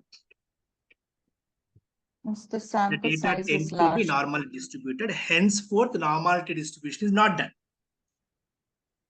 Okay, sir. Don't take summated and again do, because you will be in a problem, because already in a structure equation model we are saying is unobserved variable, right? Hmm. The Since the structure, you sample don't have size that is variable large, in the data. sample So size is large. the normality distribution, when the point of normality distribution section will come, you must say, specify that central limitation theorem. The data is large sample, like you said, 600, for example. 600 is a large sample. Hmm. So data tend to be normal distributed, and for normal distribution is not done. Data tend to be normal, that's it. Okay. And for test itself, you're not doing, that's it. Hmm. Okay, don't do for latent I'm variable, going to because yeah, latent is I will unobserved put it variable. across. But Yes, in sir. case Since you the want to sample size do, is large due to central limit theorem, data tend yeah, to be normally normal. distributed. Correct. Okay. Henceforth, normality distribution is not required. You're not doing the test. So that Yes, sir. assumption we are going to overcome. No, they say no, some reservation is there, showing that reservation will waive off that point. In that way, you must write. It's like a tricky statement you're going to write. Okay, sir. I got your point. That is the main reason many people are now switching towards PLS SCM, partial least square SCM. Why? Because partial least squared SCM does not require normal distribution. Yes, So many people, that is smart. and you don't have to have any assumptions also, assumptions on the model also. So that's why many people are now tending towards this PLS SCM. Smart PLS. But you have a model, and you want to justify the model, you want to prove the model, then there's no other way. You must go with the CBSCM, covariance based SCM. Covariance. Okay, sir. But many people will take a model like technological acceptance model or some other model they'll take, and they want to add some variable in that, and they want to prove that one again. Yeah, that is inductive research. Sorry, deductive research when they do it. Yeah. Then you must do covariance on the based model. Then you must do covariance based method. Then normal distribution again. Right. Okay, sir. I made it out of it. Thank you so much, sir. So this is all about data when the data is normally distributed. This is how we are going to, everyone knows this, mean is equal to mode. And this shows how much percentage of data is distributed with the data is normally distributed. Right. And skewness, there will be skewness and kurtosis will be there. Okay. Right skewness, left skewness will be there. I'm scrolling fastly because everyone knows this points. Majority of people knows this, so I don't want to waste time on this. Okay. And we have kurtosis. Kurtosis is nothing but the peakedness of the probability data. Yeah, we high kurtosis, low kurtosis will be having. And this is a small formula to do, because now no one is using this formula. Earlier we used to use this formula. I'm taking long back ago. Now we have simple data analysis which we are going to do to find the data normality. Now to do this normality test, we need to go to analyze, descriptors, explore. In explore, we'll take final marks. The variable which you want to use, you can use the variable final marks. And in statistics, we don't need to select anything, nothing is required here. In plots, we need to select this normality plot with a test. Select the histogram so that we can see that normal distribution bell structure. We don't want this team and leave.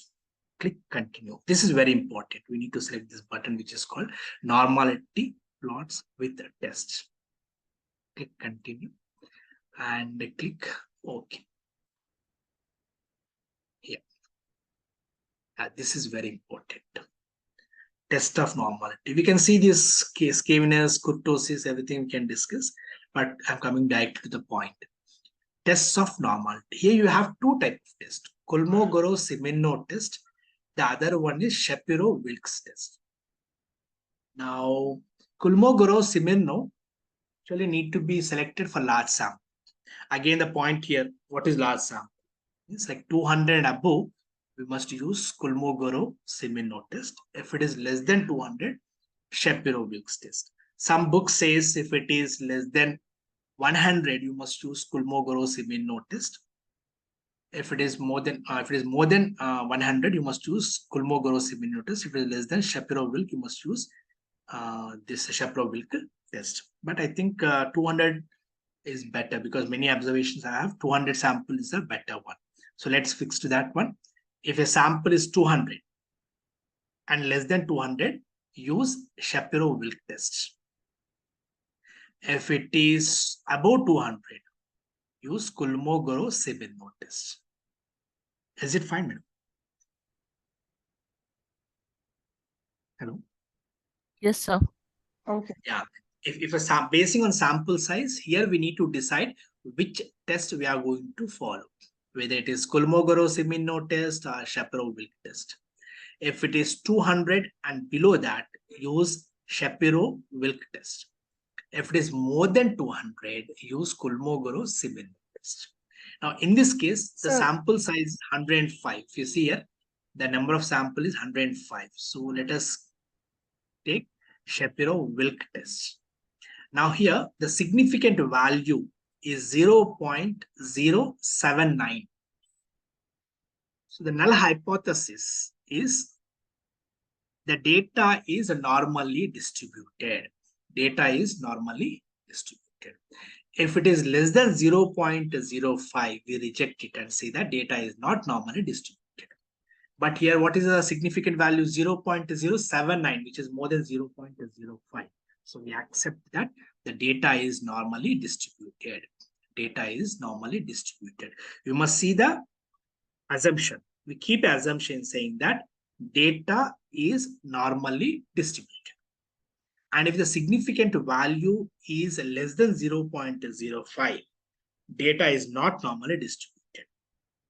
If it is 0.05 and above, 0.05 and above, the data is normally distributed. We accept it and we say data is normally distributed. So in this case, for the variable which I have taken, Can you repeat what you just said? Yeah, I'm not able to get this 0.079. You can write that assumptions. You can write that. I have said 2 points. First point is about which test to be selected. No, that point I got. Basically, the hypothesis. As hypothesis. As assumptions, we write it. Data is normally distributed. Assumption is data is normally distributed. If the significant value is less than 0.05, we reject it. If the data is less than 0.05, we reject it. Okay. If it is 0.05 and above, we accept it.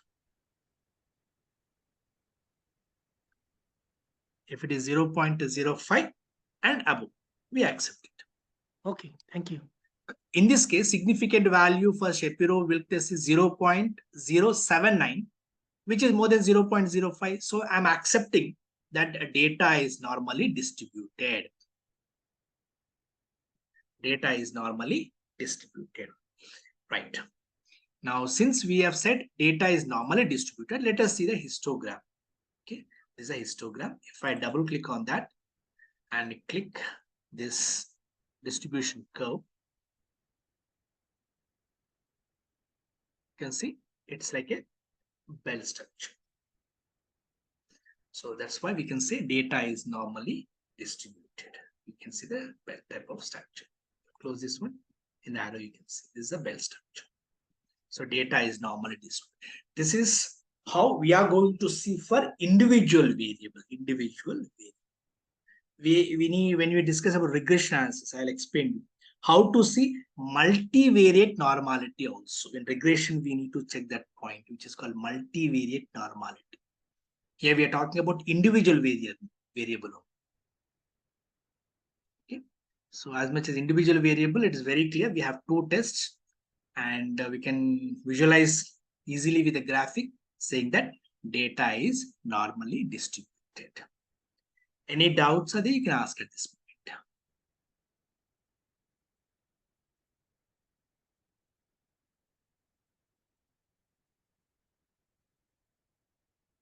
Hello?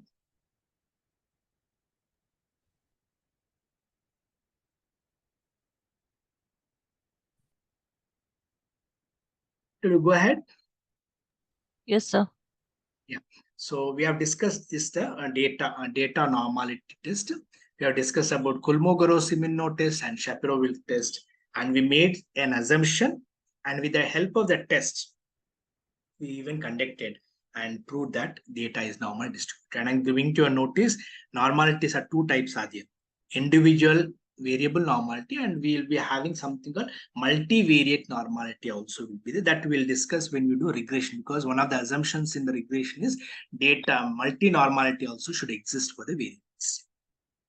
Right, now coming to the next topic. We'll discuss about type 1 errors and type 2 errors.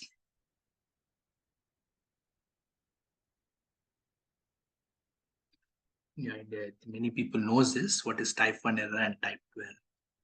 When we have a null hypothesis, which is actually true, but we rejected it with analysis, we are conducting type 1 error.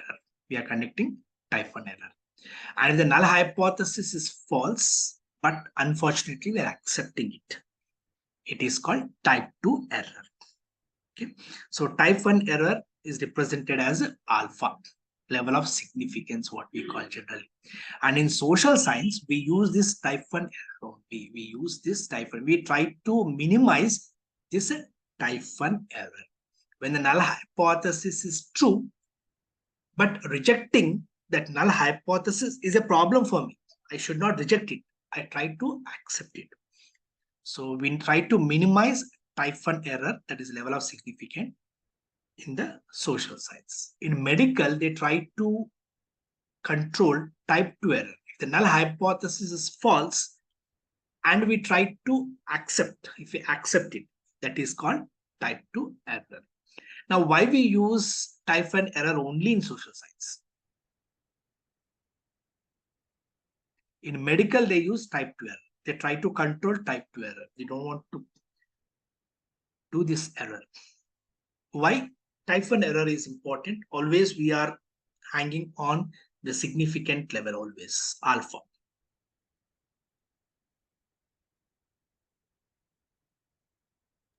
Hello? Can you repeat it, sir? Yeah, I'm asking, type 1 error in social science, type 1 error is important. We try to control type 1 error. In medical, they try to control type 2 error. Why type 1 error we always consider? Never you see any social science they talk about type 2 error. Why?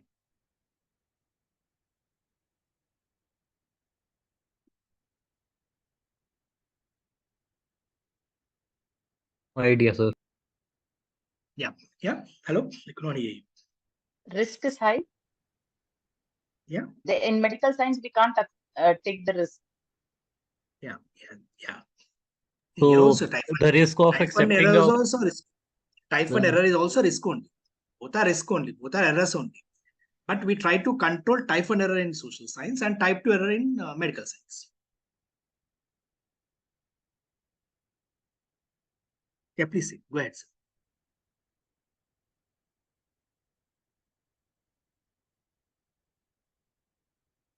Right. So type 1 error is called as level of significance. If you have a project, for example, okay, if you reject the project, is a problem for me. Okay, if you reject a problem, if I reject the project, that's a problem for me. If I invest in that, if it is not success, also not a problem, because opportunities are important for social science.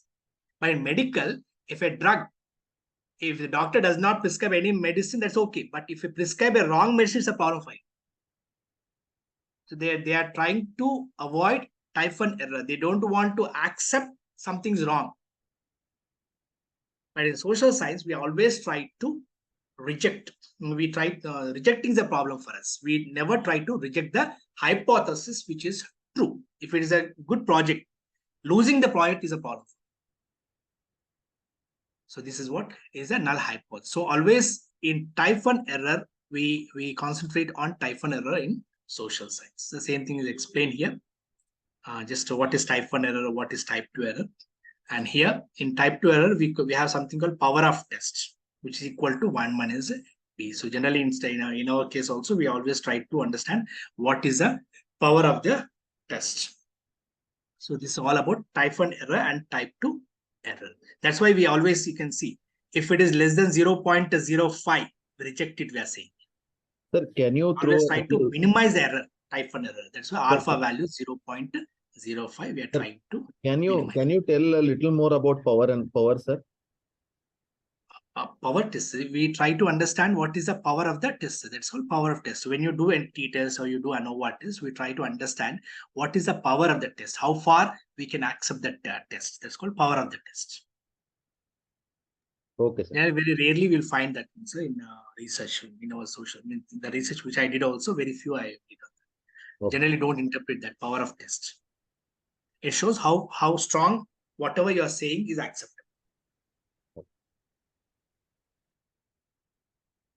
Okay, now let us come to parametric and non-parametric tests. Yes, from here we start our actual analysis part. Right, parametric tests are those tests which assume normal distribution and which are scale data. If these two conditions are there, then we are going to do parametric test. For non-parametric type of test, we don't have any assumptions on the distribution. And this non-parametric test can handle ordinal data, nominal data, rank data, even scale data also. But data may or may not normally distributed. If it is data is normally distributed, again you must do with only parametric test. So parametric test and a non-parametric test. Parametric tests are done where the data is scale data and the data is normally distributed. If data is normally distributed only, we are going to go with the parametric test. Non-parametric tests, we don't have to discuss about data distribution. We simply say data is not normally distributed. I'm doing non-parametric methods. And the data types, the measurement types can be ordinal, nominal, ranked, or even scale data.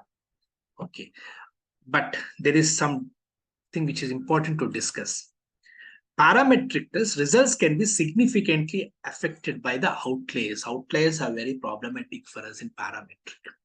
Results cannot be seriously affected by the outliers in non-parametric method. But parametric methods are powerful statistical tests. Non-parametrics are not powerful tests. They're not powerful.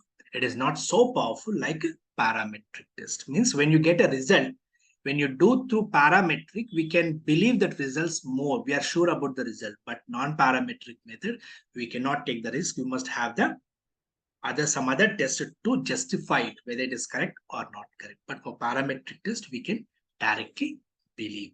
So we have two type of test, parametric test and non-parametric tests. So I think many tests, whatever we are doing, like t-test, I know all these things are parametric tests.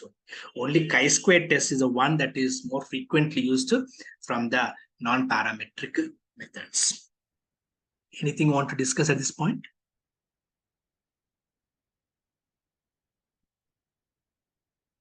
Hello? Yes, sir. Everything is clear, sir. Right. Sir, Earlier. one doubt. Yeah, please Can ask. I just ask, sir? Yeah, Based please ask. on our data which we have, based on the data which we have collected, when we find our data to be normally distributed, then we decide to go for parametric test. And if we find our Normal data to distributed be and scale data. yeah, normally distributed and scale, then we go with the parametric. If it is not normally distributed and not in a shape, then we go for non-parametric. So we decide at that stage whether to opt for parametric and non-parametric. Perfect. Perfect. Okay, thank you, sir. And one important point you must remember, if the sample size is very large, like 200, 300, 400, 400, 500, you must go with parametric only. Non-parametric tests must not be done on large sample.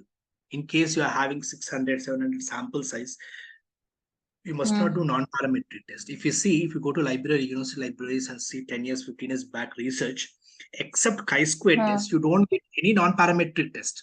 Like Fredman test or Wilcoxon test or whatever Man-Whitney U test. You cannot find all those tests at all in that old research, 10 years back, 15 years research. Why? Because I already said those research are done with a high sample size. Okay, sir. So you must not do non-parametric test if your data is large sample. But you must ask one question at this. When you are taking 800 sample and people are not doing any sort of normality test and doing t-test, I know how come they are doing without normality test. You are saying normality test should be there for parametric, correct? Yes, sir. Same thing, central limitation theorem. You already God has given us. Yes, yes. So we will That's how straight away mention that since the sample size is large due to central limitation theorem, data tend to be normally distributed, and therefore we are going to avoid it and directly go for parametric you see analysis. a lot of research in very traditional universities. You go and read some PhD works, they never write about normality at all, but they actually do t-test and ANOVA. PhD is avoided for them. International journals also there, I've seen. They never discuss anything about normality, but they actually do t-test and ANOVA. Yes, sir. I've seen that in research papers. Yes. Why? How they are because doing? of this Because nowadays, because so many scholars are there, now so many scholars are coming to the market. These people are asking. Olden days, they're not asking anything like that. Now you got Q1, Q2, all these levels of journals have come. These people meticulously asking so many things. That's a problem. So when I see old research, I find so much deviated from what assumptions we have nowadays. Okay. They do t-test, I know, but never there's mention anything that the data is normally distributed, not because you're clearly saying that parametric should be normally distributed. Yes, sir. Now you can see in parametric, we get t-tests. T-tests are different type of t-test. We have one or two independent sample t-test, one-way sample t-test, paired sample t-test, one-way ANOVA, two-way ANOVA, repeated measure ANOVA, so all these things comes under parametric test. That's why we'll generally hear this all more frequent because people are more doing on this test. But we never hear frequently this Man-Whitney U test, Wilcoxon sign rank test, Kruskal-Wallis test, Friedman test, McNemer test, so many things we never hear. So these are parametric tests and these are non-parametric tests. So till here we have come to. Yeah. Hello. Yeah, please. My name is Rahul, sir. Can I ask a question? Please. If there is slight deviation from normality, how do we make the data normal or slight adjustment, if there is possibility? What is the meaning of slight normality? As in the data. No, the thing is data is not normal. Data is not normal, but the thing is, can we have some test done so that we can see make it, let's say, normal or something of that sort? Already we have seen Wilcoxon or Shapiro-Wilk test. No, accordingly with the test you can check it whether data is normally or not. Yeah, that's what I'm not talking about, whether data is normal or not normal. If it is, so let's say significance level is slightly, as in my hypothesis has been rejected, as in my data is not normal, it says. Don't go to hypothesis. Now, can I do? Now, we're talking at the moment whether data is normal and not normal. First, you decided data is normal, not data normal. Is not normal. Right. Data what is the not sample normal. Size? What is your sample size? Sample size is anything, sir. Let's say 300 or 350 or whatever. Clearly say no. Clearly say how much you want your sample size. Like for example, you want your sample size 200. Yeah. Okay. For example. Sample. Then use non-parametric one. Is there any treatment for that? That is, if the data is not normal, then we can use Don't non-parametric. control That's the it. data. That's the That is only called thing. tampering the data. No, not tampering. I'm not talking about tampering the data. Log normal conversions or something of that sort. No, so you see outliers are there, any outliers are there in the data? No. Outliers are not this. Outliers are not there, then you must only switch to the non-parametric test. Only switch to non-parametric. Okay, sir. Okay, Yes, thank you. yes. It's very clear. It's very clear. If a sample is small and data is not normally, then go for non-parametric. If a sample is 400 or 500, then go with parametric test. Okay, thank you. Then go with parametric test. Only thing you say that the quotation you write that due to the data is now large sample, central limitation theorem I'm using t-test. That's why I'm saying, no, in olden days research, they do t-test. I know so many things they do, but they never write it that okay, we did a normality test, we got this normality test like this, and we are doing now t-test. They never write it. They directly do t-test and know. And people used not accept the PhD. I know because I'm doing from last 17 years. They don't accept the PhD without t-test and over. Even today also many professors who are senior professors, they don't accept without t-test and over now also, because that is a stamp mark for the PhD book. That t-test should be there, ANOVA should be there. Okay, so thank you. That's why, but nowadays we are not using this t-test, ANOVA, that all diagram they are now removing. Olden days, all graphics should be there. Histograms, everything. Right, now this is parametric and non-parametric test. Now we'll start with the actual analysis part. Can I have some water for 2 minutes? Hello? I'll take a 5 minutes break. I'll have some water and come back. Sure, sir. Yeah, Sure. yeah, sure, sir. There's more than 1 hour I'm talking.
Hello?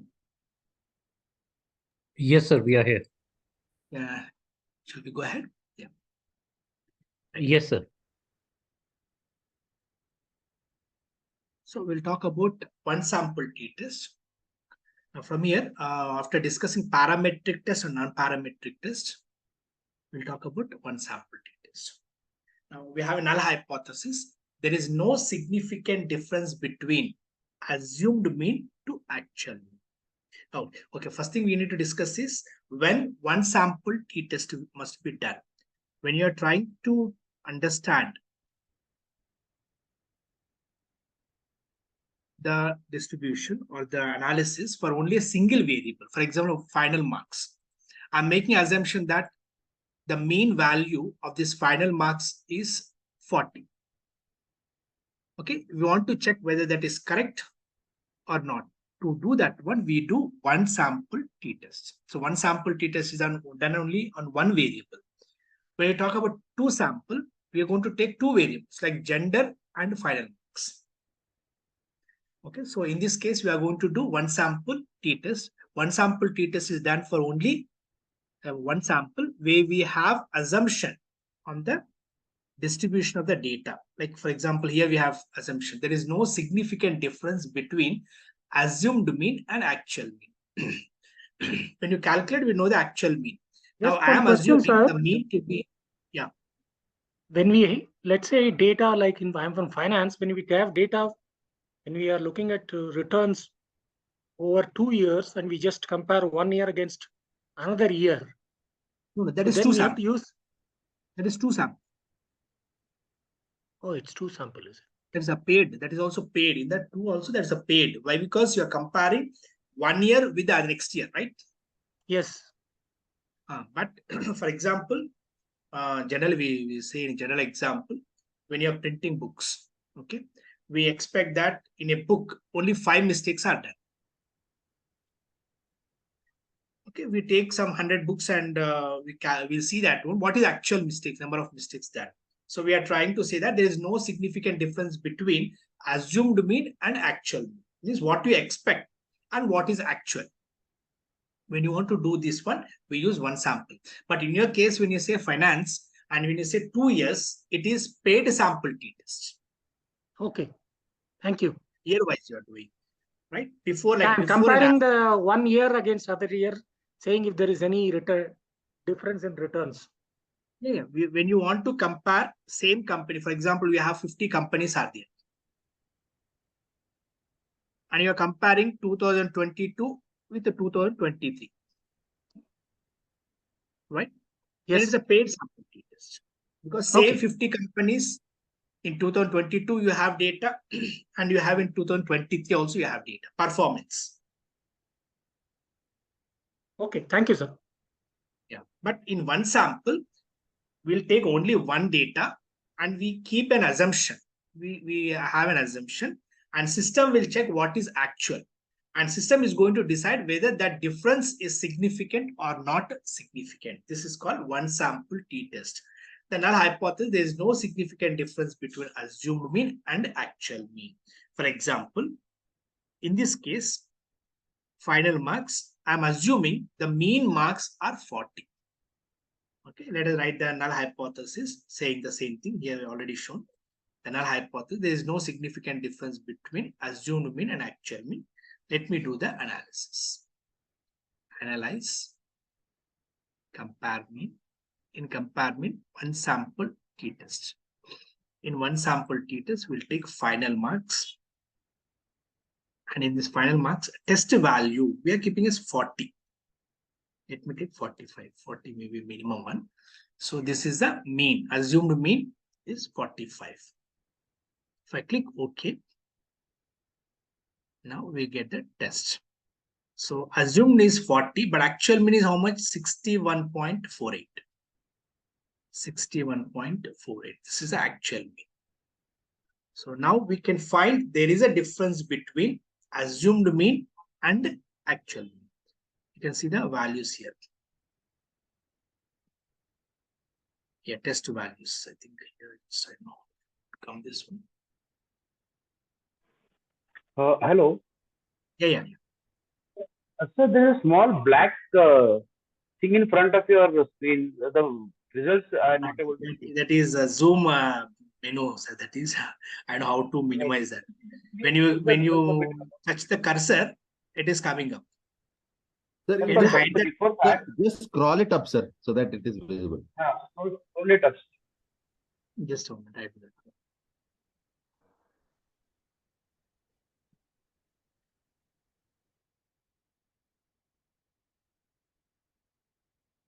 Not minimize the screen. I don't know how to. It's just a moment. Sir, just the result, sir. Just result Yeah, you result scroll. only. I don't know how to bring this down. Okay. It's becoming maximum again.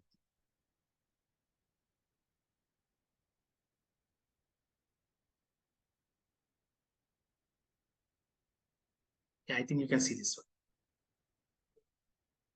Yes, sir. Yes, sir. Thank you. Yes, sir. Now, the assumed mean is 45 test value, but actual mean is 61.48. 61.48. Now, the test you can see significant value 0.00.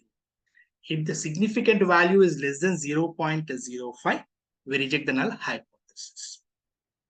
The significant value is less than 0.05, we reject the null hypothesis. It means that there is a significant difference between assumed mean and actual mean. The assumed is 45, the actual is 61.48. So this is what we can understand here. Significant value total 0.00. So we are going to reject the null hypothesis since the significant value is less than 0.05. Alpha is 90, confidence interval is 95%. Significant value is 0.05. I think you understood what is one sample t-test. Sir, can I get explanation like if it is rejected, like we are checking the assumed mean and the actual mean, right? Right. So that is only our motto, right? Yeah, we are trying to understand what we are expecting is equal to what is actual. We are predicting, madam. We are when I conduct an exam, I am expecting that 75% people will pass the exam. Okay, sir. After conducting, I'm going to check whether that is correct or not. Okay, I got it, sir. Yeah, what we are assuming is equal to what is predicted. They say a typical example like a bottle manufacturing, the number of bubbles in a bottle. The production manager thinks that they are only 5% of the bubbles will be there, defect pieces will be there in the lot of manufacturing. Now, after production, he will do an experiment on that, check and see whether it is correct or not.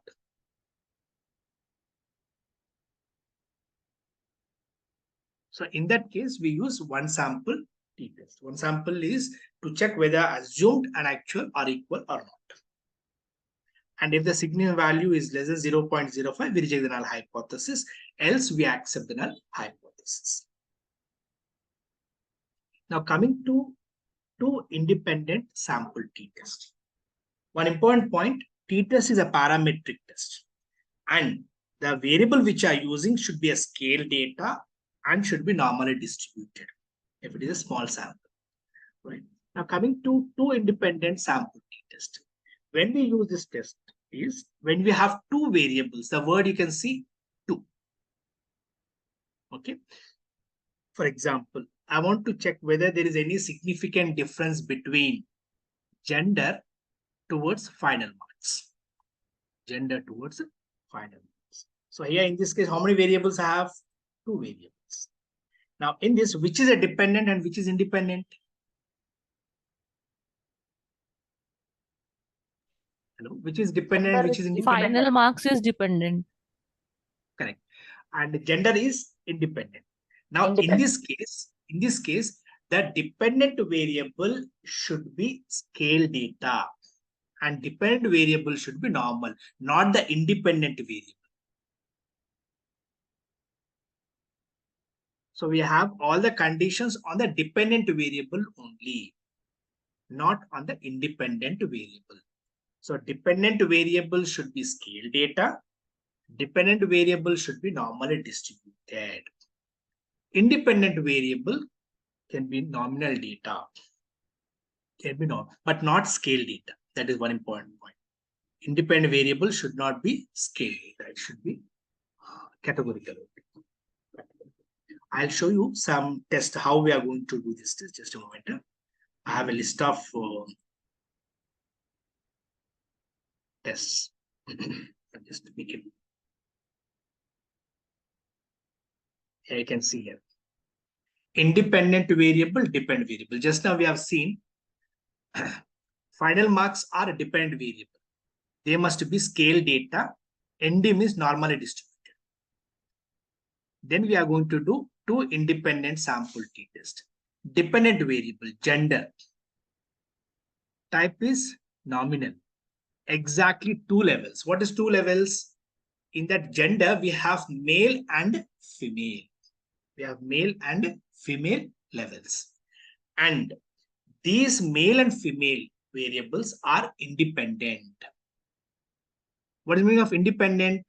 Means male variables have nothing to do with the female variable. They are two different, distinct groups. That's why we call independent. In this case, we are going to do one sample t-test. Sorry, in this case, we are going to do two independent sample t-tests. This table helps you a lot to understand which test need to be done under what conditions. Dependent variable should be scale data and normally distributed.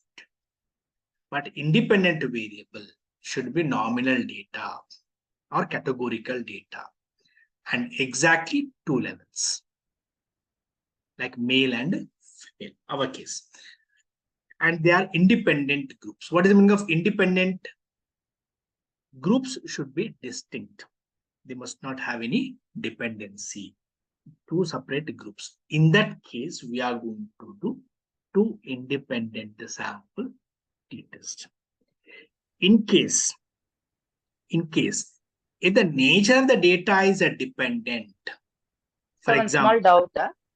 yeah. Can I ask? Yeah, Sir, please, in this case, if the sample size is more than 30, because normally t-test they say is less than 30, right? Hello. Say, madam. Yeah, please, I'm hearing So you. if the sample size is more than 30 also, can we do the student t-test? Yeah, we can see student see sample.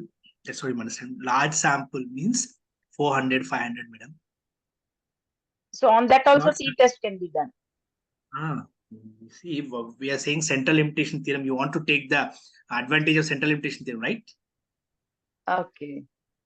Then large sample does not mean our statistical small sample, large sample. In statistics, we say less than 30 is small sample, more than 30 is large sample, right? Yes. Don't get confused with that. Our large sample is having a very large type of sample of data like 400, 500 and above. Okay. Don't get confused with that. If 30 is means, in our case, it is small sample only. If even 40, 50 also small sample only. Then you must do normal distribution and make that confirm whether it is normally distributed, not normal. Then only use this t-test. Okay. Be very, very careful because we are talking about social science and we are talking about sample where we have large sample. For example, earlier Sarah has asked, he is having around 40 companies, and he want to compare performance between 2 years, right, sir? Then you must use paid sample t-test. Paid sample t-test. Here, dependent variable is performance, financial performance, and independent variables are companies. And 2 years, year 2022-23. This years is independent variable. So you want to see whether there is any difference between previous years to present year. Then in that case, you must use paid sample t-test. One simple example for this is you want to take the performance of students before training and after training.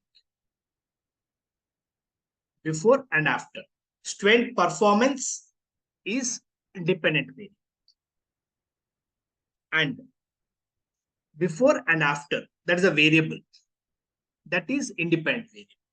And why we are calling it as a dependent variable? Because same students will be there before and after. Same students, same group of students. So that's why we call them as a dependent variable. Am I clear? Sir, one more doubt which I've got. On one side, if we are going to be using t-distribution test, only when the reason is that we know the sample mean and the sample standard deviation. Because we don't know the population mean and the standard deviation of the population, we will not be using normal distribution. We'll go only with the t-distribution. Is that justification also valid? Check it, madam, because there are so many type of way of interpretations. There are different methods are there. You must check, madam, because Sir, never when we don't know the standard deviation and the mean of the population, we only know the mean and the standard deviation of the sample size. That's why we are going with t-distribution. you write we can write that one.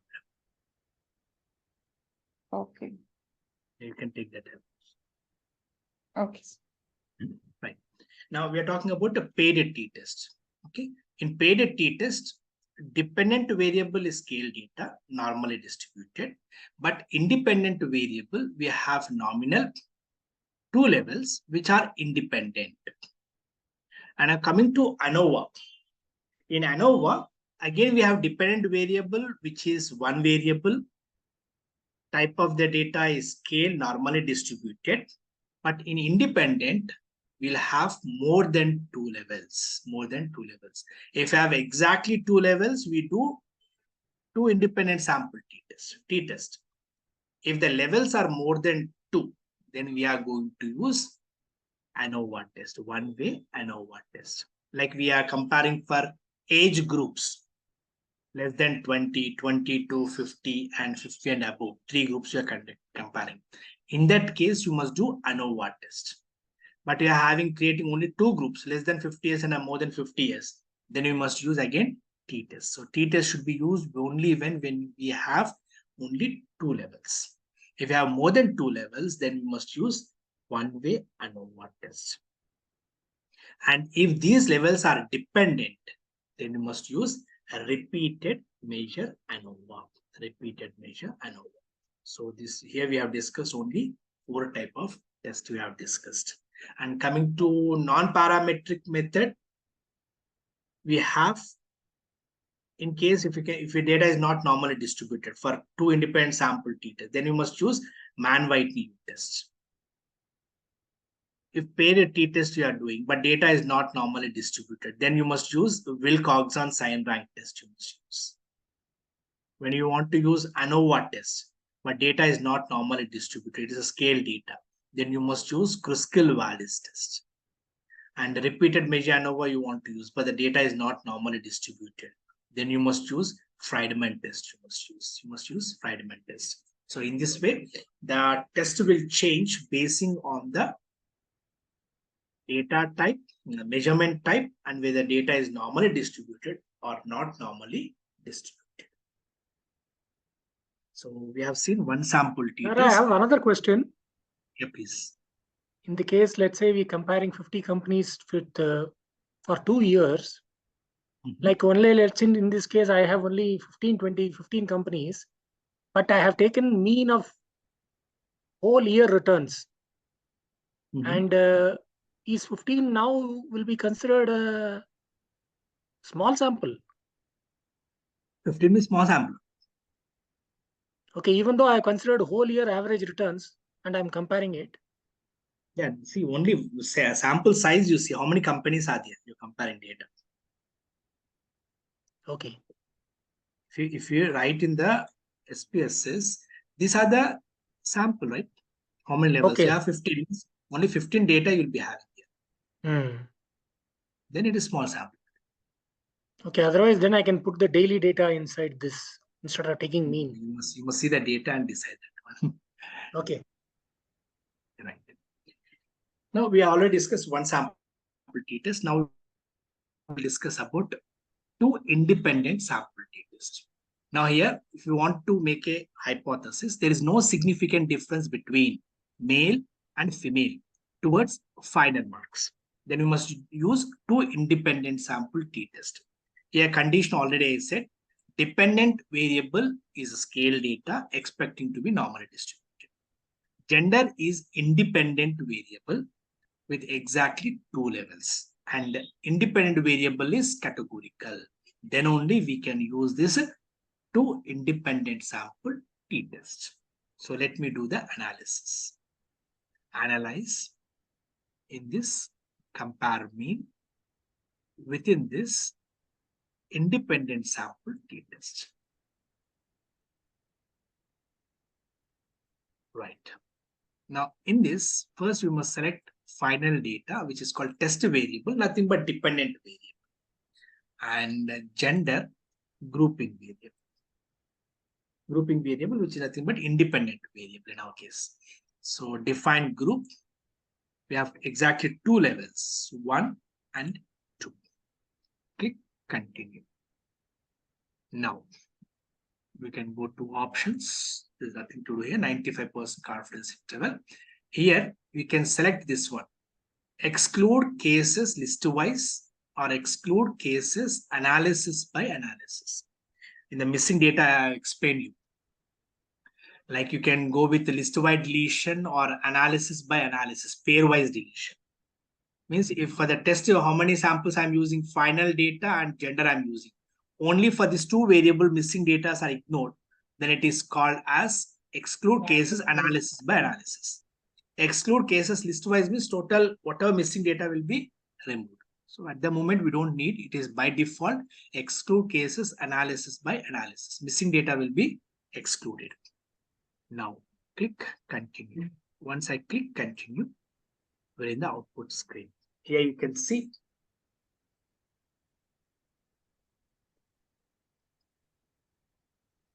here we can see the group statistics, female and male. 64 females are there, males 41 are there. Mean value 62.36 and male 60.10. We can find that, okay. Hello? You can say that females are having more mean than male. Now let's see the test. Now in this test, first thing we need to see is the significant value. Already we kept the assumption that there is no significant difference between male and female towards performance and towards the final marks. If the significant value is less than 0.05, we reject it. If it is more than 0.05, 0.05 and more than 0.05, we accept the null hypothesis. In many research, they don't say accept, they say we're not rejecting. So we can use that word, but comfortably we are using accept word here. So we are accepting the null hypothesis. So in this case, what is the significant value? 0.156, which is more than 0.05. So I am accepting null hypothesis. It means there is no significant difference between male and female towards the performance, towards the final marks performance. Even though we are able to see there is a difference in the mean, females are performing better than male, but that difference is not significant at 95% confidence interval. So this is a conclusion which we can make. Anyone have a doubt, we can discuss at the moment.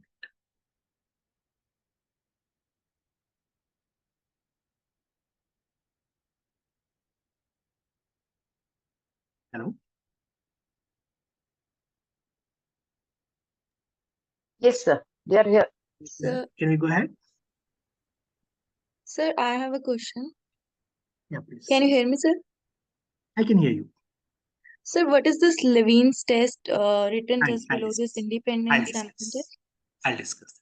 That is Okay, sir. called about equality of variance we are going to discuss. When we talk about Levine's test, we talk about data homogeneity. Okay, when you're talking about data homogeneity, you must talk about this Levine's test. What is homogeneity means?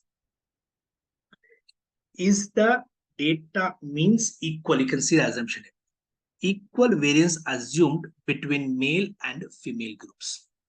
If you take the mean, the variance of the two groups, male group variance you must calculate and female group variance you must calculate in terms of performance. And if they are equal, okay, we'll have that assumption. Not equal, equal variance not assumed. That is the next assumption. Able to understand what I'm saying? You must take the variance in the data for female and male groups in terms of performance. Performance means final marks. You take the final marks of male candidates, final marks of female candidates. Take the variance.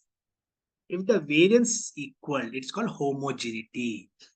The variance is equal, it's called homogeneity. Equal variance assumed. Now keep a null hypothesis saying that equal variance assumed between male group and female group. What is the significant value? 0.761. 0.761, which is more than 0.05.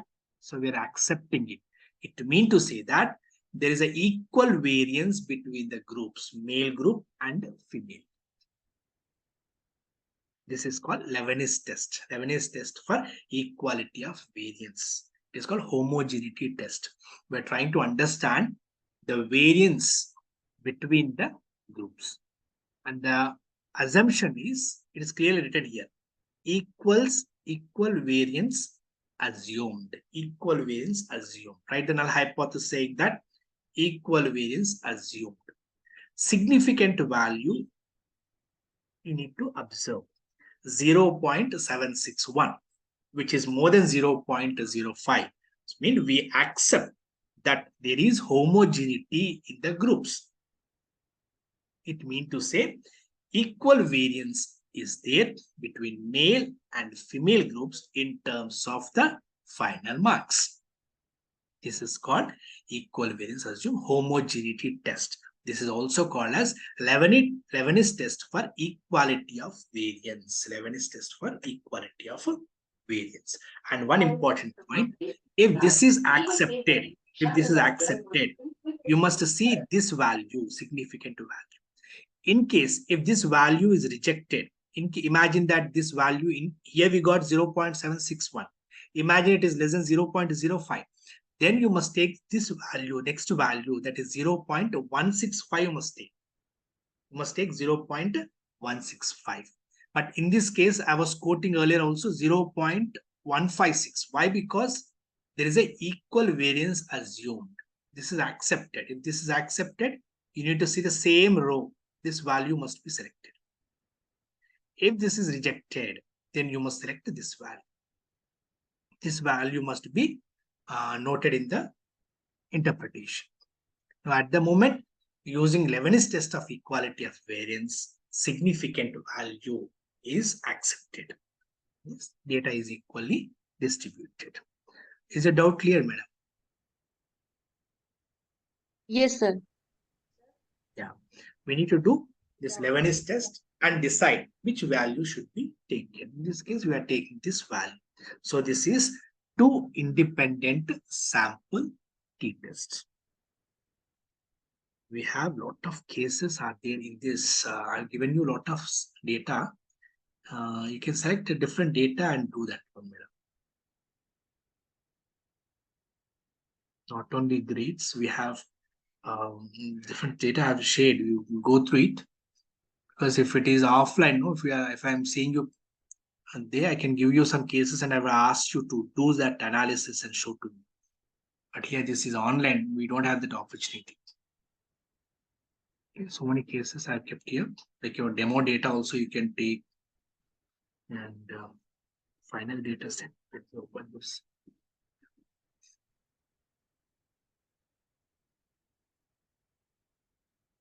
Lot of data is there, but I don't want to make you confusion. You can see where there is any difference between gender towards GPA score. This also you can do it. Now, till now, we have reached to this level. of homogeneity. And shall we discuss paired sample t-test? Or any doubts are there? We can discuss and we can keep it for this for next session. Yes, sir. Shall we go ahead? Yeah, this one we can use. Yeah. Paired sample is discussed when we have same data repeated twice, like before and after. I have an example here. I'll just show you an example here. I've created one data which is called before and after data.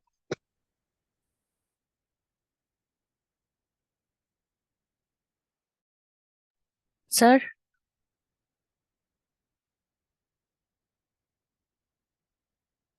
Also, sir, can you hear me? Yeah, I can hear you.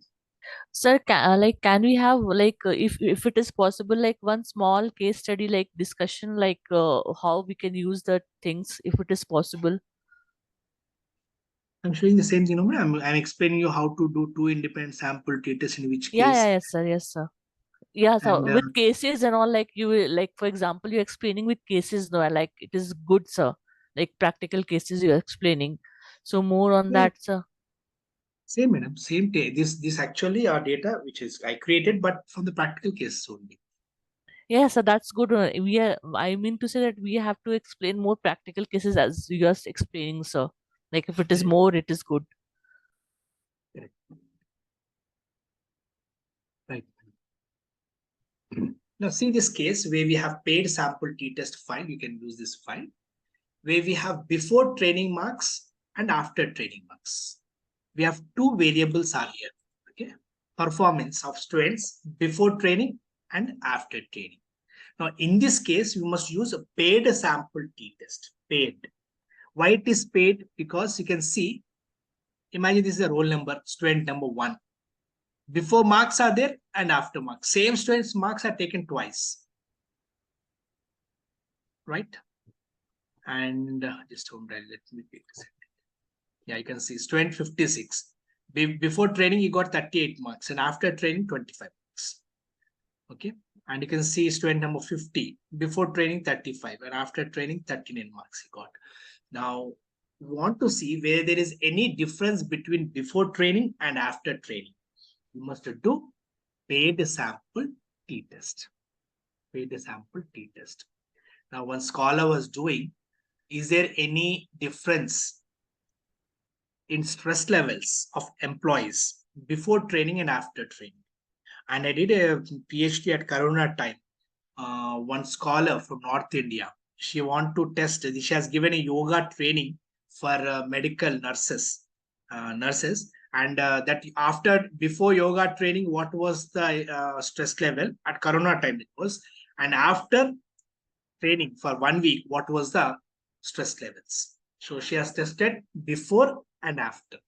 So we have used paid sample t-test.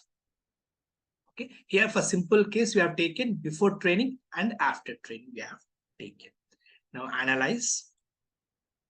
In this case, we can Sir, go in to the case of example that you gave, Corona, but that would not be parameter like marks. Here you have given marks. That madam, Whole what that data. scholar did is, let me see. She has taken BP, for example, blood pressure of the nurses Okay. before yoga training and after yoga Okay. Then it is fine. training. And But in our case, if it is ordinal data, can we do? Emotional, she has a scale, she has developed one scale, emotional intensity, some scale she has developed. Before Corona, what was emotions? On 1 to 10, they must rate. Okay. So in that way, a different type of health, medical, she have taken, and psychological parameters. She has medical, physical parameters and psychological parameters. So practically, Sir, she has one doubt conducted, practically she has conducted So yoga in this- training in a hospital for 200 nurses. There was a training program conducted by some organization. She collected the data before and after. Sir, I Yeah, have please. one doubt here. When we are doing the spare t-test, we need to also know we need to basically the respondent should reveal their identity also, so that we capture the data to know what is before and after. Not required, not required. For example, you can give a code name also. Code name we can give, and we can say, okay, student A, before and after. Okay. You can give In some the code sense, name. at least the observer should know. Observer Yeah, should definitely. know. Observer should know that he has coding the data twice, before and after. Okay, sir. Yeah, because it So is like, one that's more why. doubt. I'll Yeah. just ask after we complete please, this part. Please ask. Sir, my doubt is that this is very straightforward when it comes to the scores, which is before and after, or there is one scores which is there. But when you are doing the Likert scale, when we do this two-tail test and all that, then we have to take the summative value, and based on the summative value, we are going to do the hypothesis testing. Am I right, sir?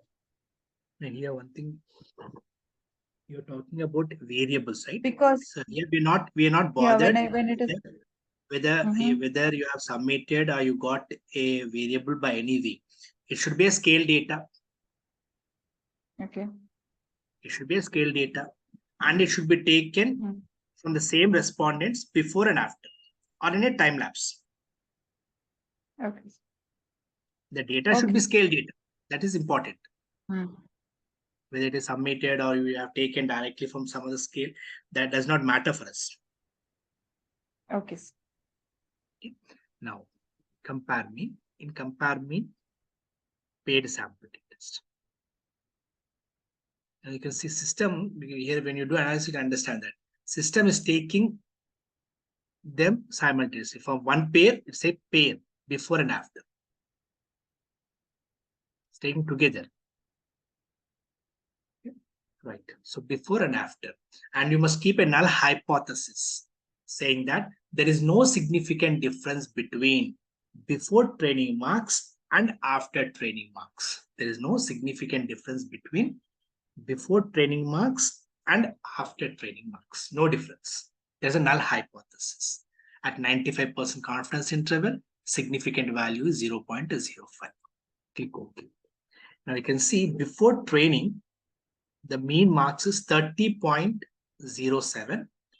After training, 31.8. You can see there is an increase in performance, very minute.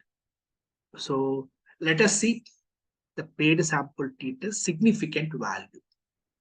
See the significant value, 0.026.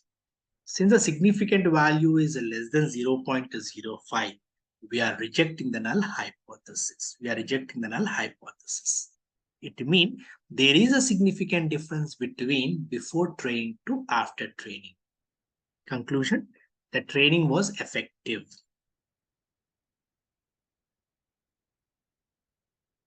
Okay, so basing on the significant value, we can conclude that we are rejecting, because the significant value is 0.026, which is less than 0.05.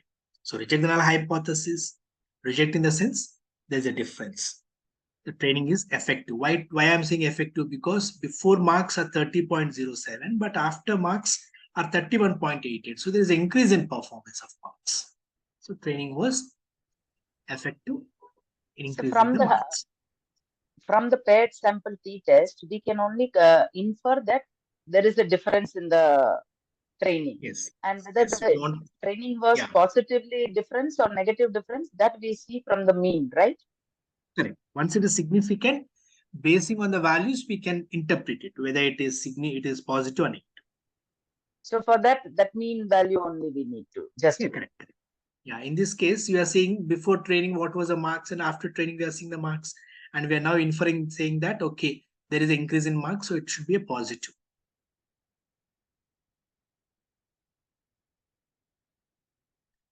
Right, madam?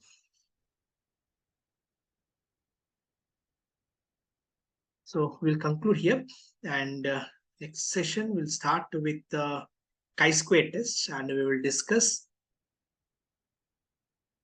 one-way ANOVA, two-way repeated measure ANOVA.